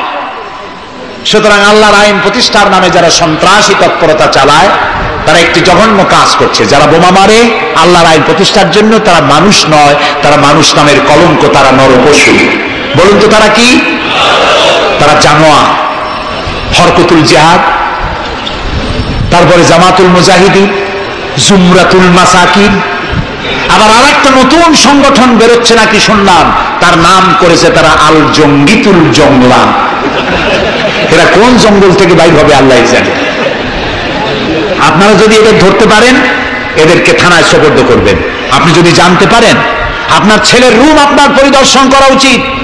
আপনার ছেলের পড়ার রুমের টেবিলের ড্রয়ারে কি আছে, বালিশের তলে কি আছে, বেডের নিচে কি আছে, সেসব বইপত্র আপনার দেখা উচিত। অর্ধ পড়ুয়া, লেখাপড়া জানে না, মা বাপ থেকে বিচ্ছিন্ন করে এইসব ছেলেপেলেদেরকে ওরা ট্রেনিং দেয়। একটা বিচারপতি মারতে পারলেই বেহেশতে যাবা তাড়াতাড়ি, একটা আইনজীবী মারতে পারলে বেহেশতে যাবা, বোমা মারো বেহেশতে যাও। বলেন নাউজুবিল্লাহ। আমাদের দেশে ইসলাম এসেছে বড় বড় আলেম আর বড় বড় আল্লাহর ওলিদের মাধ্যমে ইসলাম এসেছে। তারা কি বোমাবাজি করেছেন? তারা কি সন্ত্রাসী তৎপরতা করেছেন? না। ওই জায়গায় দেখেন হযরত খানজাহান আলী রহমতুল্লাহ আলাইহির কবর আছে না? কোথায়? বাগেরহাটে। খালি কুমির দেখেন না, ইতিহাস দেখেন। তিনি এসে, মানুষের খাবার পানি ছিল না, বড় বড় দিঘি কেটেছেন। এই ছিল তাদের কাজ। দিঘি কেটেছেন, পুকুর করেছেন, রাস্তা করেছেন, মসজিদ করেছেন। হযরত শাহজালাল রহমতুল্লাহ আলাইহি গৌর গোবিন্দের বিরুদ্ধে যুদ্ধ করা লাগে নাই, শুধু আযান দিয়েছেন আর তাদের মূর্তিগুলির কম্পন শুরু হলো। গৌর গোবিন্দ দৌড়াইয়া পলাইয়াও কুল পায় নাই, বিনা যুদ্ধেই দখল হয়ে গেছে সিলেট। সুবহানাল্লাহ। তারা প্রতিবাদ মুখর ছিলেন। হযরতে মুজাদ্দেদ আল ফিসানি রহমতুল্লাহ আলাইহি সম্রাট আকবরের বিরুদ্ধে প্রতিবাদ করেছেন, জেল খেটেছেন, সমাজ সংস্কার করেছেন। এ ছিল অলিউল্লাহদের কাজ। আমাদের দেশে শর্ষিনার পীর, ফুরফুরার পীর, জৌনপুরের পীর, চরমোনাইর মরহুম পীর হযরত মাওলানা ইসহাক সাহেব রহমতুল্লাহ আলাইহি পীরের মতো পীর ছিলেন। আমি ছাত্র জীবনে তার অনেক ওয়াজ শুনেছি। কান্দা মানুষ পাগল হয়ে যেত।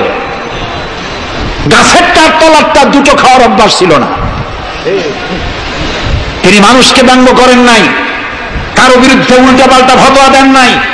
আমার কাছে ইসলাম, কারো কাছে ইসলাম নাই, এই বাজে কথা তিনি জীবনেও বলেন না।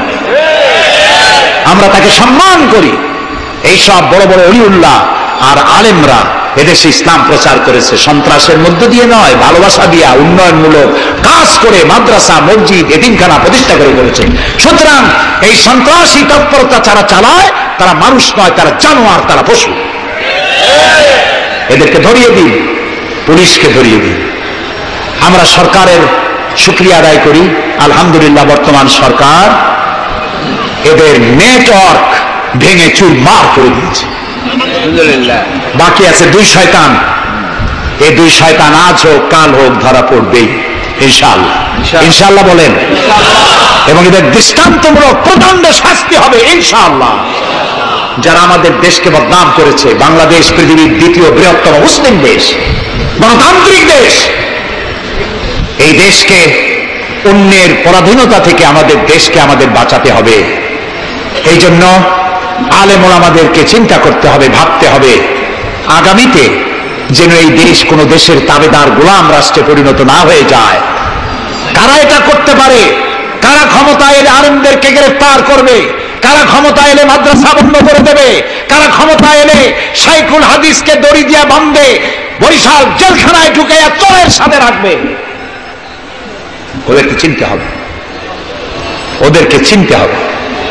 আর ঐক্যবদ্ধভাবে যারা আলেমদের পক্ষে, মাদ্রাসার পক্ষে, যারা আলেমদেরকে অসম্মান করে না, আলেমদেরকে মর্যাদা দেয়, তাদের সাথে থাকুন। এই দেশের সমস্ত মাদ্রাসাগুলি ফাজেলকে ডিগ্রির মান, কামেলকে মাস্টার্সের মান দেওয়া হবে ইনশাআল্লাহ। কওমি মাদ্রাসাগুলোকে স্বীকৃতি দেওয়া হবে ইনশাআল্লাহ। আমার দেশে ইসলাম প্রচারিত হয়েছে দুটি শিক্ষা ব্যবস্থার মধ্য দিয়ে, আলিয়া এবং কওমি। আমরা কোনোটাকে ঘৃণা করি না, দুটোই। আমি পল্টনে বক্তৃতা বলেছিলাম, কেউ যদি আমাকে জিজ্ঞেস করে আপনার দুটি চোখের মধ্যে কোনটা আপনার প্রিয়, আমি পাল্টা প্রশ্ন করতে চাই, আপনি বলুন আপনার কাছে কোনটা প্রিয়? আপনার কাছে যদি দুটোই প্রিয় হয়, আমার কাছেও দুটোই প্রিয়। আলিয়াও প্রিয় আমার চোখের মতো, কওমি মাদ্রাসাও আমার প্রিয়। এই মাদ্রাসাগুলি ওখানে আছে বলে ইসলাম আছে, মাদ্রাসা থাকবে না, ইসলাম থাকবে না। সুতরাং মাদ্রাসা হচ্ছে ইসলামের লালন কেন্দ্র। মসজিদও থাকবে না, মসজিদে যেতে হলে তো মাদ্রাসা লাগবে, নামাজ শিখবা কোথায়, আল্লাহর চিন্তা কোথায়? এই জন্য সব থেকে বেশি জরুরি হলো মাদ্রাসা। সেই মাদ্রাসার তারা শত্রু, তাই 252টা মাদ্রাসা যারা বন্ধ করেছিল, এখন তারা আবার বলে ক্ষমতায় যেতে পারলে সংবিধানের 5ম সংশোধনী বাতিল করবে। 5ম সংশোধনী বাতিলের অর্থ কি? 5ম সংশোধনী বাতিলের অর্থ হলো আল্লাহর উপরে, রাষ্ট্রের সমস্ত কাজের উৎস আল্লাহর উপরে ঈমান এবং অবিচল আস্থা কেটে দিয়ে সেখানে সংবিধানের শিরোনাম থেকে বিসমিল্লাহ কেটে দেওয়া হবে, ধর্মভিত্তিক রাজনীতি নিষিদ্ধ ঘোষণা করা হবে। মুসলমানেরা বেঁচে থাকতে কোন অবস্থাতেই এই শক্তিকে ক্ষমতায় আসতে দেওয়া যায় না। সমস্ত আলেম ওলামা ঐক্যবদ্ধ হতে হবে। কোন মিষ্টি কথায় ভুলে গেলে হবে না। তেলের দাম, দ্রব্যমূল্য বেড়ে গেছে, তাই আমাদেরকে অন্য পথে যেতে হবে। এই পাগলামি করলে নিজের পায়ে নিজে কুড়াল মারা হবে। সুতরাং আল্লাহর দিন, দেশ বাঁচলে আমরা বাঁচবো, স্বাধীনতা থাকলে আমরা থাকবো। দেশের স্বাধীনতা, অস্তিত্ব, অখণ্ডত্ব বাঁচিয়ে রাখার জন্য সর্বোপরি এই যে টুপি মাথায় দিয়ে চলি, মুখে দাড়ি আছে, এই দাড়ি আর টুপিকে টিকিয়ে রাখার জন্য যারা ইসলামকে ভালোবাসে, আলেমদেরকে ভালোবাসে, সম্মান দেয়, মর্যাদা দেয়, উন্নয়নের জোয়ার বয়ে যায় সারা দেশ জুড়ে, তাদের সাথে ঐক্যবদ্ধ হয়ে কাজ করা আমাদের ঈমানের দায়িত্ব। সে দায়িত্ব পালনের তৌফিক আল্লাহ আমাদেরকে দান করুন। বাস, আমরা এখন মোনাজাত করব। মোনাজাতের পরে এশার আযান হবে। এশার নামাজ জামাতে পড়ে আমরা বাড়ি যাব। ঠিক আছে ভাই? গতকাল কিন্তু ঠিক থাকে নাই, আজকে যেন থাকে। তবে অনেকে এশার নামাজ পড়ে এসেছেন, এটাও ঠিক। যারা পড়ে আসেন নাই তারা আমাদের সাথে পড়বেন। নামাজ না থাকলে ঈমান থাকবে না। নামাজ না পড়লে নিজেকে মুসলমান বলে পরিচয় দেওয়ার অধিকার নষ্ট হয়ে যায়। জীবনে আর নামাজ ছাড়বো না, এই ওয়াদা কি করা যায়? যাবে? দুহাত উঁচু করুন, বলুন ইয়া আল্লাহ, তোমার পবিত্র নামে ওয়াদা করি, যতদিন পর্যন্ত মালাকুল মউত আমার মাথার কাছে না আসতেছে, ততদিন পর্যন্ত ফরজ নামাজ, ফরজ রোজা আর ছাড়বো না, আর ছাড়বো না, আর ছাড়বো না। এবার জোরে বলেন ইয়া আল্লাহ, আমার আজকের এই ওয়াদা আমার মৃত্যু পর্যন্ত আমাকে পালন করার তৌফিক দাও। আমিন ইয়া রাব্বাল আলামিন। এখন মোনাজাত হচ্ছে। মোনাজাতের পর আপনারা নামাজের জন্য কাতার দিয়ে দাঁড়িয়ে যাবেন আর সকলে আর্থিক সাহায্য করবেন। আল্লাহুম্মা আমিন। রব্বানা যালামনা আনফুসানা ওয়া ইন লাম তাগফির লানা ওয়া তারহামনা লানাকুনান্না মিনাল খাসিরিন। রব্বানা যালামনা আনফুসানা ওয়া ইন লাম তাগফির লানা ওয়া তারহামনা লানাকুনান্না মিনাল খাসিরিন। হে আল্লাহ তাআলা, হাজার হাজার মুসলমান নরনারী দীর্ঘক্ষণ ধরে তোমার কোরআন শুনেছি, হাদিস শুনেছি, আর শেষ পর্যায়ে এসে ভিক্ষুকের মতো, কাঙ্গালের মতো গুনার বোঝা মাথায় নিয়ে তোমার দরবারে হাত তুলেছি। দয়া করে মেহেরবানি করে আমাদের জিন্দেগীর সমস্ত গুনাহ খাতাকে মাফ করে দাও। আমাদের মধ্য থেকে আমাদের মা বাপ দুনিয়া থেকে যারা বিদায় হয়ে গেছে, আয় আল্লাহ রব্বুল আলামিন, মা বাপের কবরগুলিকে জান্নাতের টুকরা বানায়া দাও। রব্বির হামহুমা কামা রব্বায়ানি সগীরা। সবাই পড়েন, রব্বির হামহুমা কামা রব্বায়ানি সগীরা। আয় আল্লাহ রব্বুল আলামিন, জনম দুঃখিনী গর্ভধারিণী মা, যিনি না খেয়ে আমাদের মুখে, ক্রন্দন মুখে চুমা দিয়া, শত চুমা দিয়া হাসি ফুটাইছেন, না খেয়ে আমাদেরকে খাওয়াইছেন, আমরা না ঘুমানো পর্যন্ত ঘুমান নাই, এত কষ্ট করেছেন যেই মা, আল্লাহ কবরটাকে বেহেশত বানাইয়া দাও। বাপজান এত কষ্ট করলেন, বাড়ি ঘর বানাইয়া দিয়া খালি হাতে বিদায় হয়ে গেছেন, কোন হালতে আছে জানি না, আল্লাহ আপনার কবরটাকে বেহেশত বানাইয়া দাও। আমাদের মা বাপ যাদের বৃদ্ধ হয়ে গেছেন, রব্বুল আলামিন বিছানায় পড়ায়া পরনির্ভর করে মারবা না। আল্লাহ তাআলা স্বনির্ভর থাকাকালীন নিজে নিজে টয়লেটে যেতে পারেন, নিজের খাবার নিজে খেতে পারেন, দাঁড়াইয়া নামাজ পড়তে পারেন, নিজের কাপড় নিজে পরতে পারেন। এই অবস্থায়, সুস্থ অবস্থায় ইমানের সাথে উঠাইয়া নিয়ে বিছানায় ভালাইয়া রাখবো না। রব্বুল আলামিন, সারা জীবন আমরা গুনাহ করেছি, এত গুনাহ করেছি, তোমার আকাশের দিকে তাকাইয়া কথা বলতে লজ্জা করে, শরমে মাথা নিচু হয়ে যায়। আল্লাহ, যত গুনাহ করছি, নাফরমানি করেছি, আর তুমি শুধু মেহেরবানি করেছো। তুমি যদি আমাদের গোপন গুনাহগুলি জাহির করে দিতে, যৌবনকালের গুনাহ, জীবনের গুনাহ যদি সমাজের লোকেরা জানতো, স্ত্রী পুত্ররা জানতো, সম্মান দিত না। আল্লাহ তাআলা কিয়ামতের দিন লক্ষ কোটি মানুষের সামনে আমাদের গোপন গুনাহগুলি জাহির করে দিয়ে আমাদেরকে স্মরণ দিও না। আয় আল্লাহ তাআলা, তোমার নবী বলেছেন 3000 বছর ধরে তুমি জাহান্নামের আগুন উত্তপ্ত করেছো। আল্লাহ তাআলা চৈত্র মাসের দ্বিপ্রহরের সহ্য হয় না। আল্লাহ তাআলা জাহান্নামের আগুন আমরা সইতে পারবো না। জাহান্নামের আগুন আমাদের জন্য আল্লাহ তুমি আরাম বানায়া দাও। আল্লাহুম্মা আজিরনা মিনান নার। সবাই পড়েন, আল্লাহুম্মা আজিরনা মিনান নার, আল্লাহুম্মা আজিরনা মিনান নার।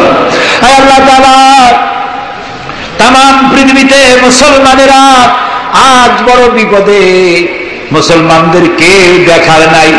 ইরাকের আল গরিব কয়েকখানার ভিতরে মুসলমানদেরকে উলঙ্গ করে তাদের মুখের উপরে কাফেররা পেশাব করেছে। গুয়ান্তানামে কারাগারের ভিতরে মুসলমানদের বান্দা তাদের সামনে কোরআন শরীফের উপর পেশাব করেছে।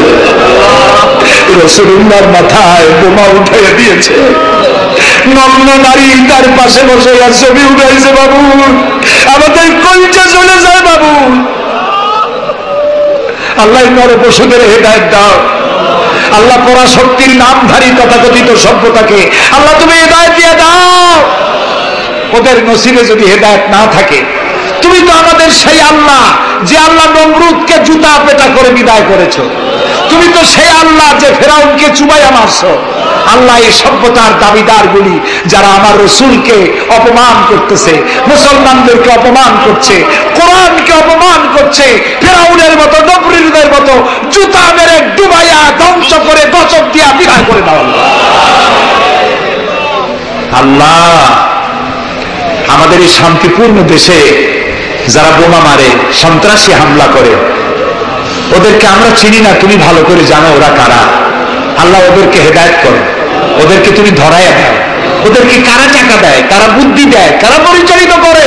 তাদের চেহারা জনগণের সামনে উন্মোচিত করে দাও, তাদেরকে জনগণের সামনে ন্যাংটা করে দাও আল্লাহ তাআলা। আমাদের এই সুন্দর দেশটির উপরে তুমি রহমত করো আল্লাহ। তোমাকে বলবো না কাকে বলবো? পৃথিবীতে যত মুসলমান দেশ তুমি দিয়েছো, প্রত্যেক মুসলমান দেশের পাশে আরো 2-4টা মুসলমান দেশ আছে। তুমি আমাদের দিকে তাকায় দেখো তো আমাদের অবস্থাটা কি। আমরা কোথায় যাবো? আমাদের তো পালাবারও জায়গা নেই। একদিকে সমুদ্র আর 3 দিকে কারা। আল্লাহ তুমি এই বাংলাদেশটাকে দয়া করে হেফাজত করো, কারো তাবেদার বানাইও না, কোন পদসেবী পদলেহীদের গোলাম বানাইও না আল্লাহ। এই দেশের মুসলমানদের মাথায় টুপি রাখা, মুখে দাড়ি রাখার পথে বিঘ্ন ঘটায়ও না। মাদ্রাসাগুলি বন্ধ করে দিয়ে আমাদের দম বন্ধ করে দিও না আল্লাহ তাআলা। এমন শক্তি ক্ষমতা এলো না যারা ইসলামকে অপমান করবে, আলেমদেরকে অমর্যাদা করবে, এমন লোকদেরকে কিয়ামত পর্যন্ত ক্ষমতা দিও না। আল্লাহুম্মা লা তারুদ্দানা খায়বিন, আল্লাহুম্মা লা তারুদ্দানা খায়বিন। আল্লাহ তাআলা একেবারে কিছু না দিয়ে একেবারে খালি হাতে আমাদেরকে ফেরত দিও না। আমি কয়েক সেকেন্ড আপনাদের জন্য ছেড়ে দিলাম। মাথা নিচু করুন, চক্ষু বন্ধ করেন, কেঁদে কেঁদে মনের কথা আল্লাহরে বলেন, দোয়া কবুল হবে ইনশাআল্লাহ। কোরআনের মাহফিল, দোয়া কবুল হবে ইনশাআল্লাহ।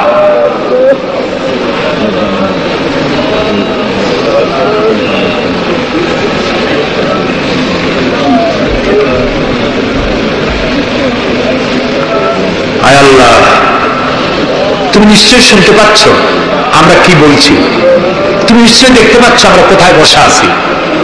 আল্লাহ তাআলা তুমি তাকিয়ে দেখো, তোমার অনেক বান্দীরা তারা বহু কষ্ট করে এসছেন। আল্লাহ তোমার বান্দীদের আরজি পুরো করো, মহিলাদের মা বোনদের ব্যাধি মাফ করো, যার সন্তান নাই নিঃসন্তানীকে সন্তান দাও, যাদের ছেলে মেয়ে বড় হয়েছে বিয়ে দিতে পারে না বিয়ের ব্যবস্থা করে দাও, রুজি রুটিতে যাদের অভাব অনটন আল্লাহ তাদের ব্যবস্থা করে দাও। আল্লাহ তাআলা আমাদের দেশে যারা নৈরাজ্য সৃষ্টি করতে চায়, অস্থির করতে চায় দেশটাকে, আল্লাহ তাদের হাত থেকে দেশটাকে রক্ষা করো। এই বরিশালের উপর রহমত নাজিল করো। এখানে যারা ব্যবসা বাণিজ্য করে হালালভাবে ব্যবসায় বরকত দাও। এদেশে হিন্দু মুসলমান খ্রিস্টান বৌদ্ধ সাম্প্রদায়িক সম্প্রীতি নিয়ে বসবাস করার তৌফিক দান করে দাও। আলেম ওলামা পীর বুজুর্গদের মধ্যে মহব্বত কায়েম করে দাও। যারা আলেম ওলামাদের মধ্যে বিদ্বেষ সৃষ্টি ছড়ায়, যারা ইসলামী আন্দোলনের বিরুদ্ধে ফতোয়া দিয়া আল্লাহ তাআলা যারা বিঘ্ন ঘটাতে চায়, আল্লাহ দয়া করে তাদেরকেও হেদায়েত করো। অনেকে দোয়া চেয়েছেন, যিনি যেভাবে দোয়া চেয়েছেন তুমি জানো, তার দোয়া পূরণ করো। আল্লাহ তাআলা এই মাহফিলে জনগণকে সাহায্য করার তৌফিক দাও। আল ফারুক সোসাইটিকে কিয়ামত পর্যন্ত কবুল করে নাও। ربنا تقبل منا إنك أنت السميع العليم وتب علينا إنك أنت التواب الرحيم سبحان ربك رب العزة عما يصفون وسلام على المرسلين والحمد لله رب العالمين واجعل آخر كلامنا عند الموت لا إله إلا الله محمد رسول الله। السلام عليكم ورحمة الله।